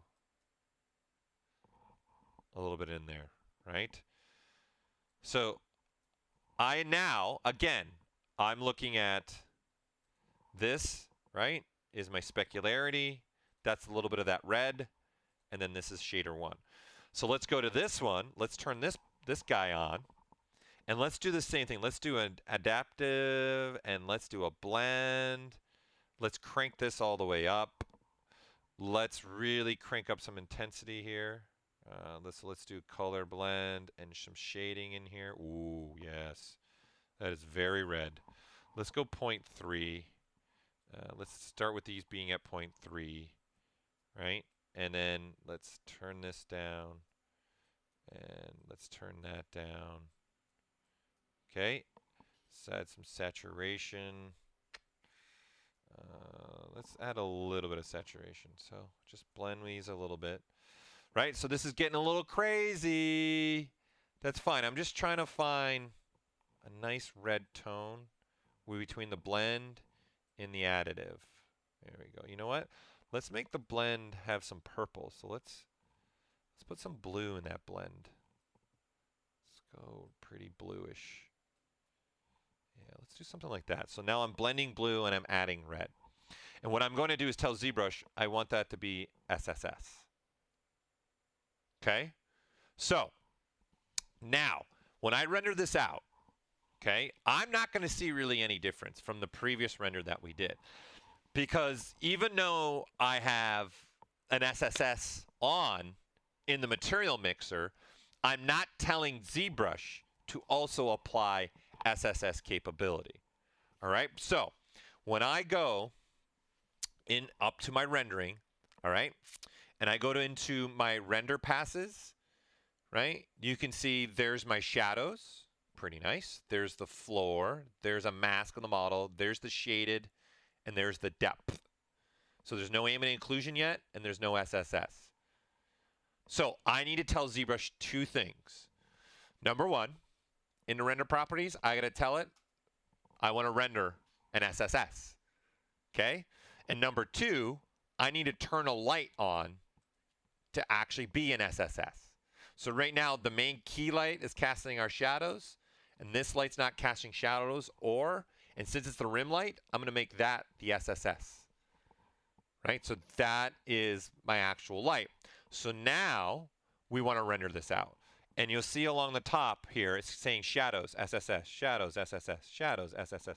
So it's rendering them out in pockets, right? And going through the process of rendering out an SSS now with the shadows, right? And so when this is done, we're going to get a render pass that has an SSS capability in it. So you can see it's using that SSS.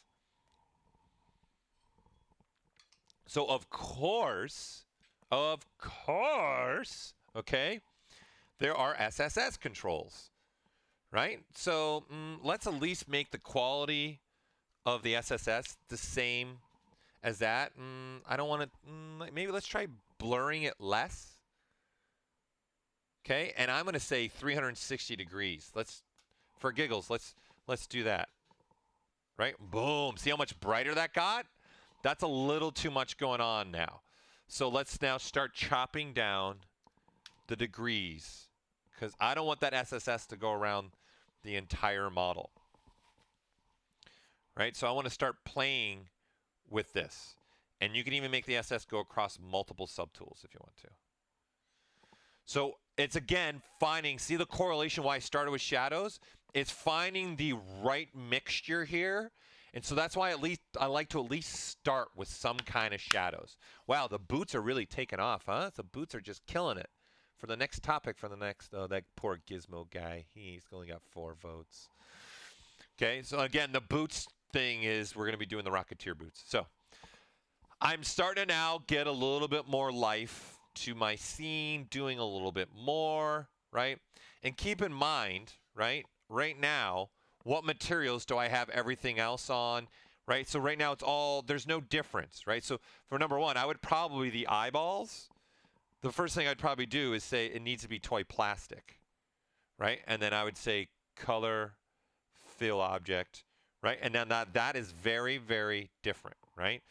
So I got toy plastic. I can say up the diffuse of those and even up the ambient, and see now the eyes are brighter. And then now when I render out, because keep in mind, there's shadows going to take place there. See, those lights are now, the eyes are popping a little bit more because it's a completely different, right, material. And then maybe I can say the spec is very tight. So maybe let's open up that specularity. Ah, yes. Yes, that's what I'm looking for, that right there. Now render that out. There you go, right? So you can see I'm just dealing with one material, which is his skin right now, right? There's all these other, like the teeth need a material, right? This clearly needs a different type of material. So here, we'll just for giggles, let's throw that on there. Okay, so as I start now, obviously creating more and more and more and more materials, things start really popping and coming to life. Now, here's what I want to do. Okay, how do you vote? Kyle or Kingsley will put the straw poll in there, and then you'll be able to go vote. I want to go back to this material that I was playing with, and I want to start playing with this even maybe some more. So all you guys have to do is click on the material and drag, and you see it says pick, and then boom, it can pick the material. So there's toy plastic, boom. Now I'm picking this material. So I can start playing with this and say, give it some more spec. Actually, I don't want to give it more spec. Okay? Because there's something in particular I'm going to want to do. All right, let's save this dot, okay? Because this is a render I'm liking to play with. What I'm going to do now is instead of, I don't know, I got to figure out why my pen keeps going out. Instead of using this material, let's make the lips look a little different, okay? So I'm going to, instead of copying the shader, I'm going to copy the material. Right, so I'm going to use copy matte. Let's select another material. I can select this one, paste material. So now I have a copy of the material. And what I'm going to do is let's change the spec on this. Let's bump the spec actually on the diffuse. And let's go gel shading. Let's just do 1 right now. And I want to paint the lips. So this goes back to the question someone asking, can you paint materials? You betcha. So I'm going to turn off Z-add and only have material, and I'm going to start painting along the lips.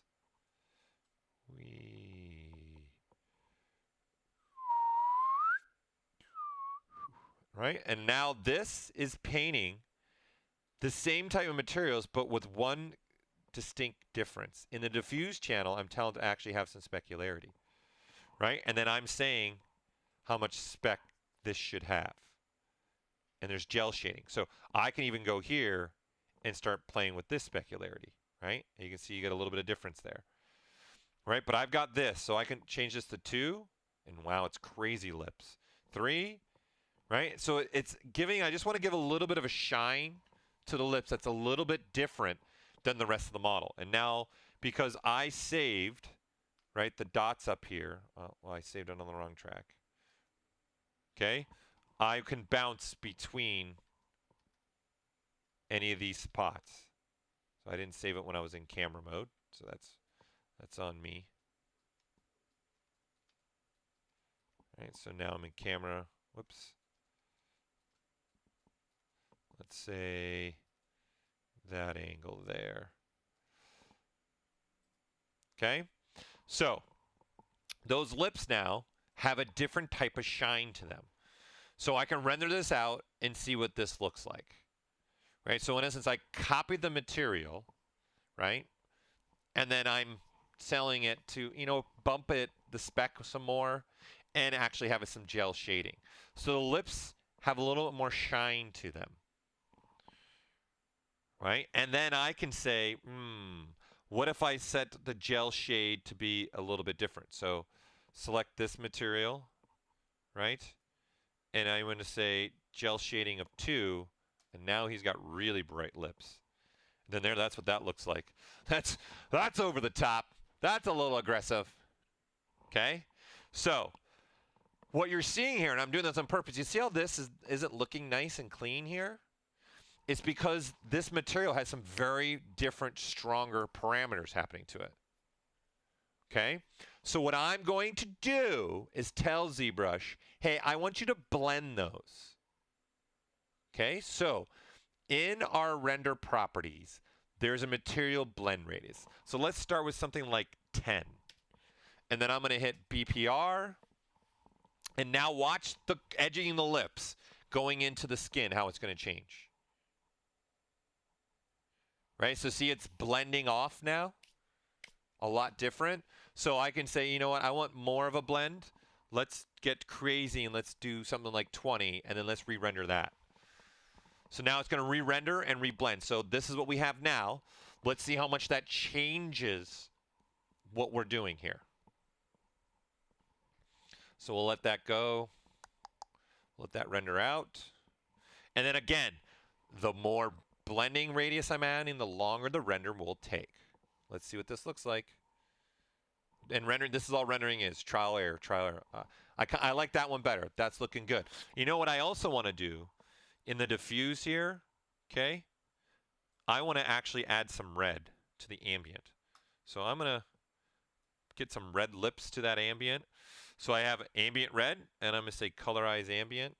Yes, bring a little bit and really have some different coloring to that. And let's render that out, and let's see what that looks like. So again, all I've done is I've copied, okay, the existing material, and I'm using it. Now, with that said, okay, this has now become the material that's my lips, right? Okay, I want to now paint with specularity instead.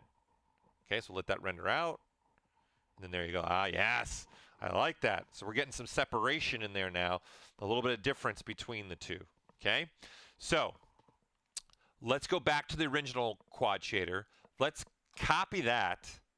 And let's go ahead and paste that on something else. It doesn't matter what. I'll say Chrome and paste material. So now I have this. Right? Okay, I don't want that image though. Like that.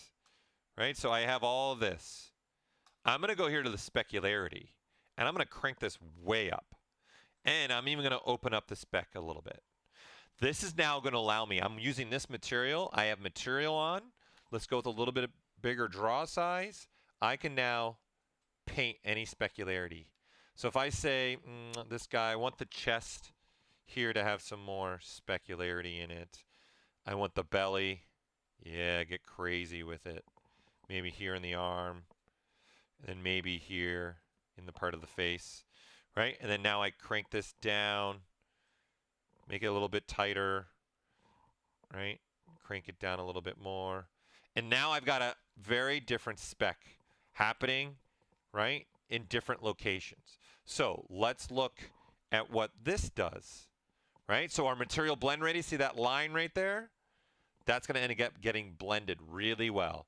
So let's render that out. So in essence, I just created a material that's for just painting specs. So you see I painted over top of my lips as well. So it's going to get very different. And let this go. Let's let it finish off. There you go. See, now I've got some hot points to speculate. And he's not subdivided up enough either. I need more polygons, right? So you can see over here, like, this is very faceted. It's not very good, and it's very faceted in there. I really need to divide this up more. Okay, but everyone, it can't stop there. So I don't like how dark the shadows now are. So now I got to go back and play with my shadows. I don't want the strength at 100. I want them at, let's say, I liked 0.7. And for the floor, I want 0.5. Let's re-render that out. And now the tone of the shadows, especially look right in here, through here in the neck, right here, and in the eye. Let's see how much that changes. And in the mouth, right? So we'll let this finish off. It's rendering it out. It's blending again. So every render now, because I have blend radius on, it's going to blend it every time so I can get the result. Let's see what my shadow there. Yeah, that's better. It's a lot softer shadows. Okay? But we haven't done an ambient inclusion yet. So render properties, AO, right? And then of course, these have settings as well. So number one I don't like is let's make the resolution a lot higher. So let's put it at least the same as the shadows. Let's just start with the defaults and let's render. Let's see what we get, man. So now we're rendering shadows, ambient occlusion, subsurface scattering. We have three, count it, three quad shaders just on his skin, right? And then I put the different material on his eyes and on his teeth. So obviously, I want to maybe start putting some reflectivity maybe in the eyes and stuff like that. So I'll show you that as well. And then we're going to get into filters here in a moment. We're almost out of time. Render!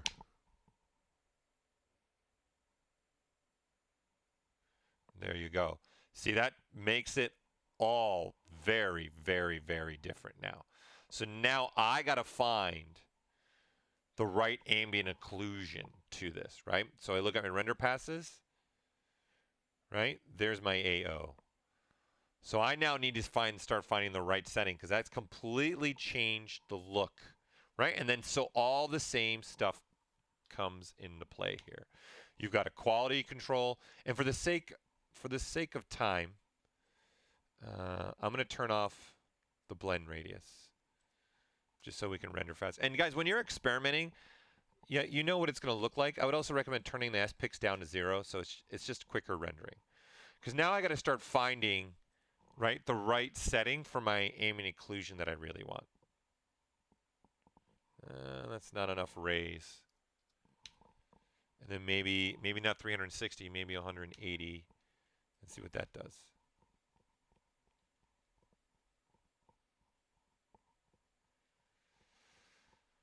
Right, so I just want to play with this until I find the right AO. So now it's rendering the AO, right? Maybe I turn the strength down too much because now it's not very dark where it should be really dark. That's actually not that bad. I kind of like it, but let's go a little bit darker. Let's go 0.8, okay? Right, and then now I got shadows and I got AOs happening. Okay, so let's go ahead and render this off and think about, I said the eyes, right? It's using toy plastic. You guys can say, hey, let's grab a texture. Hey, let's grab this one. That'll work, right? And I want that to start reflecting in the material. Okay? So what I'm going to tell ZBrush is start having reflectivity. And you can see the eyes, right? I can make them, and then the teeth are getting it. So I can have a little bit of reflectivity in the eyes. Something like that. Right? So now I've got these materials, great. Let's go ahead and put our blend radius back up, and let's do one more render, and then let's look at what we can do with filters. In fact, here, let's turn our S-Pix also back up to 3 so we get a little bit better of a render quality. And I want an SSS. I mean, not an SSS, I want subsurface scattering.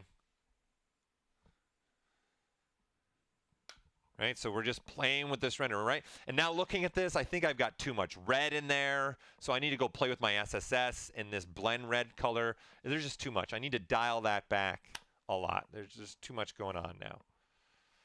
Right, so we'll finish this off. Boom. All right, so there's kind of where we're at. All right, now, I love filters. They are awesome. Okay, so I'm going to turn on this filter. That's giving me some noise, right? So even if I want to use this to break up a little bit of the render a little bit, so it comes a little like it's got some wear to it. And then I can say mask it only on him. So it's not touching the background, or vice versa, it only goes on the background, right? So now that noise is only going there. It's cool and all, right? But I don't want that. Let's start playing a little bit here. Let's go and say, let's go colorize. Let's bring some green maybe. I don't know why. Let's put it only on him, and let's Fresnel it. And now there's a green there, and I don't want it that strong. So I'm almost faking like there's a green light in the scene now. And maybe not so much opacity. And there you go. It's got a little bit of green tint in it. So this is on, off, on, off. Right? It really helps. So you guys can use any color, right? So if I want to bring a warm color in, right, I could do this, bring another cool color in. Maybe I prefer that cool color look to it, right? Then I can say, you know what, let's also do an Orton. So it just brightens up everything, right? So you can see we'll go really bright. And let's make it only on him, right? I can play with the radius. Have a little Orton effect. Let's give him some glow. Okay, and now it's just not as strong. I don't know why you would have glow, but why not? Something like that, okay? And what I really like is, okay, so colorize, right? And let's pick solid black, right? Let's go 100%. So this is what I get, and then watch this. We can do it by cavity. And now remember the toon shading? Look, it's getting along there, and I can affect this, how much this is affecting, right? And then I can say, I'm sorry, wrong slider. Affect the cavity, right? So I can make this be tighter, not so tight, so I can say 0.8, right? And then I can say the radius of that cavity, right? 2, 1, right? And then I can say the cavity sensitivity, how sensitive, maybe less sensitivity, and then maybe a cavity of 2, right? So this is cool to be able to do this, right? Or you guys can do by edge detection. So now it's just looking for the edges, right? I can make it double-sided, not double-sided. I can have a different roll-off to this. Again, the radius, have that be more. Change the sensitivity. Okay, so maybe 0.5, right? 0.2. So this is all, and it's real time. That's what I love about this. We're just getting real time. So just that, let's look what that does now. Off, on. Nice. I actually like that. It gives a nice little dark edge in certain parts that really makes more of the sculpt pop. Really accents, like I'm looking in the forehead and the lips and the ears and then the teeth. It's very different. On, off, on. Right? So I kind of like that. Now watch this. We are now going to say, let's add another one, and let's do a blur instead. Okay? And I'm going to crank it all the way up. And let's see this radius. Let's crank this all the way up. So now it's very blurry, right? We've got a big blur. And what I'm going to tell ZBrush to do is do that blur based upon the depth. And now you can see it's looking at the model and certain things are getting blurry. So now if I crank this radius down to something more like 2, boom, I've got automatic depth of field. Just like that. Really simple, real time. Now, I want to have more control of this. So these sliders, depth A and depth B, I can use this to control. So I can click and say, this is where I want the blurring to happen. So everything in front of that point-wise, stay focused. And then right here is where I want it to get really blurry. So see how much more blurry the arm is?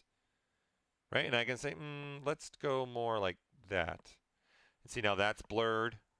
Right? So if I did this instead, if I went to this arm, right? different blur is going to start happening because now this arm is actually closer than even the face, right? So if I start cranking this up a little bit, you guys can see, right? So see all of this is blurring now. So I like to crank it up so you can really see what's getting blurry and what's not. So if I did something like this, right, everything's getting blurry. No, I want the blur. So in between A and B, it starts to get blurry. Where it's B is 100% blur. So I'm going to say, let's dial that back. Let's have more of it in focus, more like that. That looks good. I don't need the radius so big now, maybe a radius of 3. And then there's my depth of field. Right? And then you guys, we can go nuts with this. We can say boom, and let's say, all right, let's do a colorize. Let's do, I don't know why. Let's do something like this blue. Let's go all the way. But let's put it only in the back, right? And then what kind of blending do I want, right? And then maybe play with the radius of that a little bit. It's creating kind of a nice little, maybe let's sharper. What do you want? You know, we start playing with this. You start creating that atmosphere. And then watch this. We can say throw some noise on it, right? And then I can go edit noise.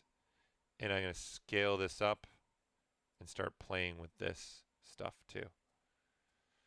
Right? And then now the radius is just ridiculous. Okay, so I can start playing even with this and adding a little bit of noise to what we're messing with in here. Right? So I can start playing with these options in here as well. So if I pick, let's say, a dark color, right? And then you can start playing with that noise, right? See, and there's a noise in there. That way you guys can see it better. See? So then I want to have maybe just a little bit of the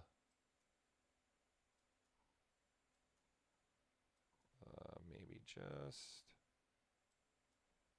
I don't know, maybe that much. And now let's put my radius back up. Give it that little harshness around it. Boom. Right now I'm putting him in an atmosphere per se. And I'm doing it all right inside the filter system. Right? So it becomes extremely useful. Right? And I can play with the blend mode, see what I like, see what I don't like. Right? Figure out what I'm looking for. Right? It's your world. There. There, you can put it only on him. That's scary. And Fresnel it. Now it's only Fresneling it as well. So it's only on him and Fresneling it. Right? So we can do, I kind of like what we have. Now watch this. The shadows, I want to change the color of them. Boom. Turn it on. I don't want to fade. Let's just go a blue. Nice. That looks pretty cool, actually. Let's bump it. Blend it a little more. That's pretty cool. I'm liking that. It's the happy little mistake there. It was very saturated. Let's go negative. Oh, wow. That just changes that. Cool. So let's make another filter. And I am actually, let's pick a color of blue that I want instead. Nice. Then I say only on him, so all the way to 1. And now I say only in the shadows. So now the shadows have a blue tint to them, right? So there's an on, off, on, right? So here maybe we can go with a green color. Look at his teeth. See how green they are? And looking through here, there's a green tint. And then I can play with this radius again, bump this color up some more, right? Off, on. So now I got some green in there, right? So I like to sometimes throw a little bit of a blue in my shadows, right? And then of course you can do the same thing with ambient. So I'm going to stick with red and I'm going to say AO only and only on him. And now that ambient occlusion now also has some red tint to it. So see, it's just endless, the capabilities and what we can do here. Okay? So there is no reset of the filter, unfortunately. You'd have to know what to reset the values are. The last thing you guys maybe want to play with is adjustments. So I can turn this on now, and I can actually adjust the contrast of the render, right? Maybe brightness, and then even the gamma, depending on this. And then you can do it by a channel basis. You can do just the green contrast, right? Just the blue. Same thing with the brightness, put more of the blue, dial it back. And then maybe the blue gamma, play with that a little bit. Right? So there's a lot of controls here for us. So this is playing with the adjustments, right? And then there's even craziness. You can do stuff with the curves down here. So adjustments off, adjustments on, adjustments off, adjustments on, adjustments off, adjustments on. And then I can clear the adjustments and start over. Now there's no difference. So it's good to play with that. Again, we only had 2 lights in the scene, and then this is what we're getting. Okay, I think we're going to have to call it today. It's 1 o'clock now. It's been 2 hours. It looks like we're making a Rocketeer boot in the next one. Can I do a macro for all this? In what sense do you mean a macro? You mean for the filters? No, just it is already rendered. This is the render. When you're dealing with filters, it's all real time. This is the actual render. Right? So I'm cranking around with some of these filters. I probably gotta go and play with them some more. So if I wanted to save this out, guys, this is what I'm talking about, saving it as a project. So I just save this out as a project, right? And now I have this. And now I can load in any model, and it's all going to have the same filters being applied, right? The same lighting being applied, okay? And then I can assign different materials. So I'd save this out as kind of like my rendering project. And then all my tools, I would load them in here and then assign the materials that I want to assign and go from there. And then if I want this as a finished image, I just go to Document and I hit Export.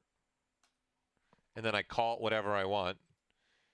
Here, we'll JPEG it, and then there you go. And look, you can even do more adjustments here. You can crop it if you want. It's his license picture. It's his driver's license picture. And then you see you have all your adjustment contrasts here. So I'm just cropping right in here because I'm saving as a JPEG. So when you save it as a JPEG, you get this to pop up. You hit OK, and you're done. That's it. Now you've got that render out and ready to go. Yes, exactly. So if you just rotate now and you hit render again, it renders through everything, and then the filters automatically apply at that view. So this is why I can it doesn't matter. Once I find the one I want, I can now back off and say, well, what does it look like when we're this far back from him, right? So remember we were doing stuff like this, cycling through different views, right? So maybe let's look at a view like this. And then let's render that out. So this will take, like maybe 20 seconds.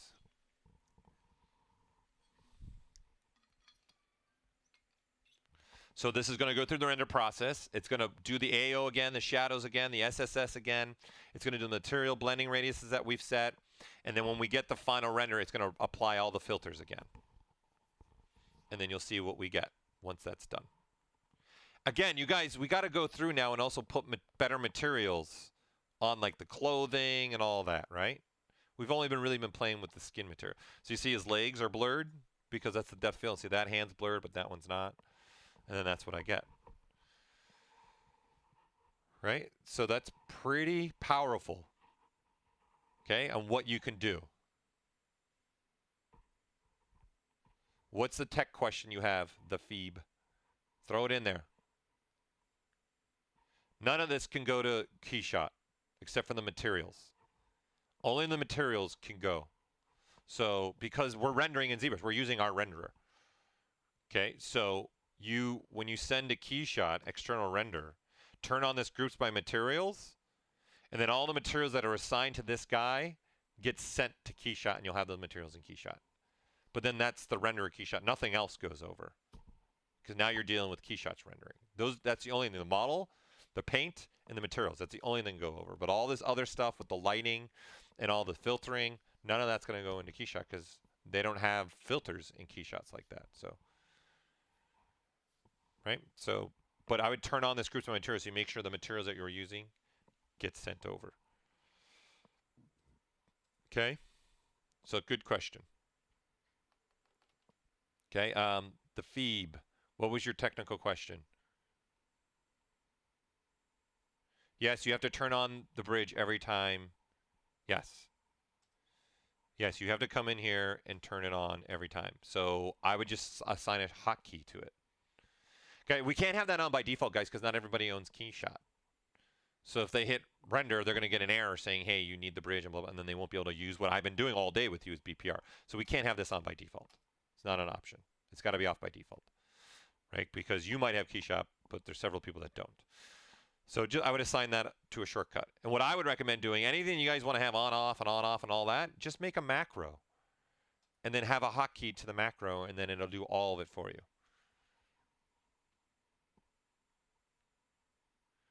Okay?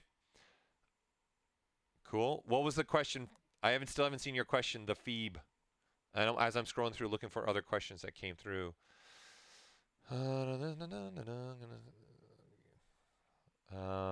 This is in my book, yes. I need to restart it. Looks like I got all the basic questions. Wait.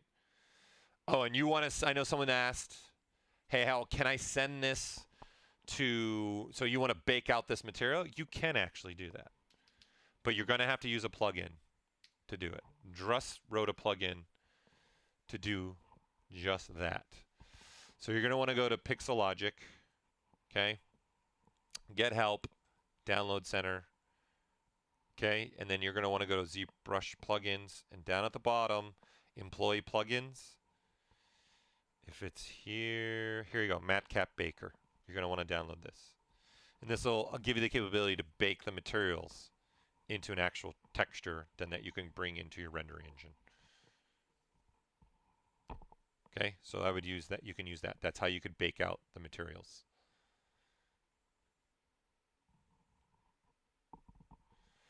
A gray material? Honestly, it really comes down to lighting too. So I would turn off all the paint, right? Then I would switch to, let's switch to here. This basic material is nice, right? So it's all about, again, the lighting. So do you want it to have a cool or warm look? Number one. So maybe more of an orange. Maybe more like that, right? And then I got some specularity. But what I would do is probably make this be a little bit darker of a gray. Right? So you can use your color to do it, right? Or you guys can just knock down the ambient, right? Because the ambient's going to make it brighter and not brighter. And then your diffuse will go darker. Right? So I tend to do something like this. And then now you just play with some spec. And then say how tight do you want that specularity to be? Or how wide do you want it to be? Right? If it's a character, maybe I want to turn that specularity into a blend. I kind of don't like that. I prefer it as a blong, a fong. And then this is it. Like, that's a pretty simple way to just show off your model and then your rendering. And then here, I would tell it, we don't need now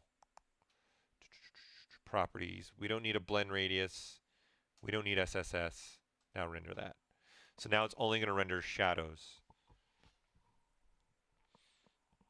And then I can have this go along a timeline or a turntable and see what this is going to look like. Right, a lot of people like to use MatCap Gray to render their sculpts out. There you go. And then all the materials are coming on, all the filters, I mean, are being turned on, so we can turn those off.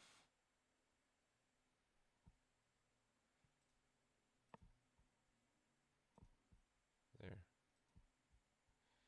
So let's see, maybe I want the blur on for depth of field, and there you go. And then it's just, it's too much. knock it down to 2, and the blur is too much. Something like that. You know, that would be a good way to show off your model. So you put a little spec will show the sculpt ability that you had. Okay, so, and then maybe you want to put an anisotropic specularity. That'll change your spec, right? If I turn that up, see? Maybe changing that a little bit, especially if you're going to do a turntable. Now you can render that out. And then because I'm not turning it, nothing's changing. The shadows and everything, just re-rendering it all the same. And I still have, this has color to it. Okay? So that's an easy way to just create a gray mid. But again, a lot of people like to use MatCap gray. This is a popular material. If I want to play with the lighting though and have something like this, I need to have a standard material, and then that way I can play with the light and play how sharp do I really, how much roll spec do I want coming through. Maybe that's enough, and render that out.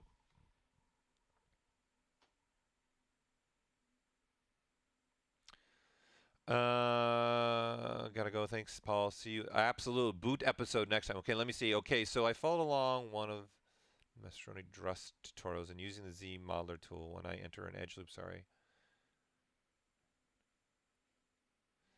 It's auto creasing possibly because you have creasing on either side.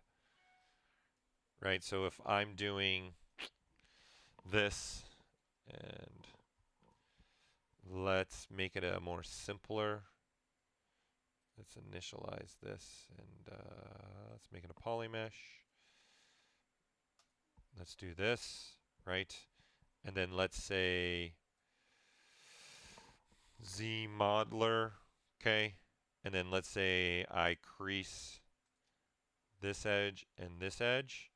And then you're saying when you insert it, you're getting an automatic crease. Because by default it's not doing it. So are you using, maybe if you have every edge, see it's still not creased. So I don't know how you're saying when you're inserting an edge loop, you're getting an automatic crease. Are you doing the crease with a single or are you doing multiple? Because that does make a difference. Multiple will add creasing because everything around it is creased. So it's got to give it a crease, right? So even if I do this, see this is creased and this is creased, so it's got to crease it.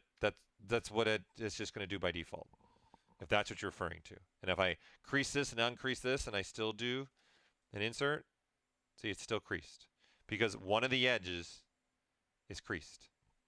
That's why it's automatically creasing it. That's it. But it's easy, just click on the poly group and then go to creasing and say uncrease all. There, it's uncreased. Right? Or to uncrease it, right, while you're creasing, right? Alt, right? Uncreases. So if you hover over an edge and you go to crease, you can hold Alt and then just uncrease them. See? Same thing.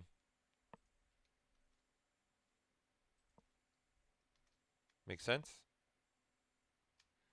So easy peasy to fix. Is that what you were talking about? Looks like answer the question. All right.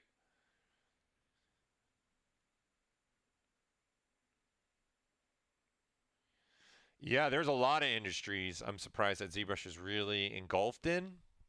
You know, simple stuff as simple as architecture or toys, and seeing it in medical fields as well for medical illustrations, or even using it to build casings for the tools that are used in surgery rooms, or car designers are using it, aviation people are using it. There's even, you know, stuff being used to, you know, like Lockheed Martin stuff, missiles and stuff. ZBrush is being used to do things like that. It's really crazy to see all the industries that ZBrush is being used in. It's definitely a lot of fun to see it.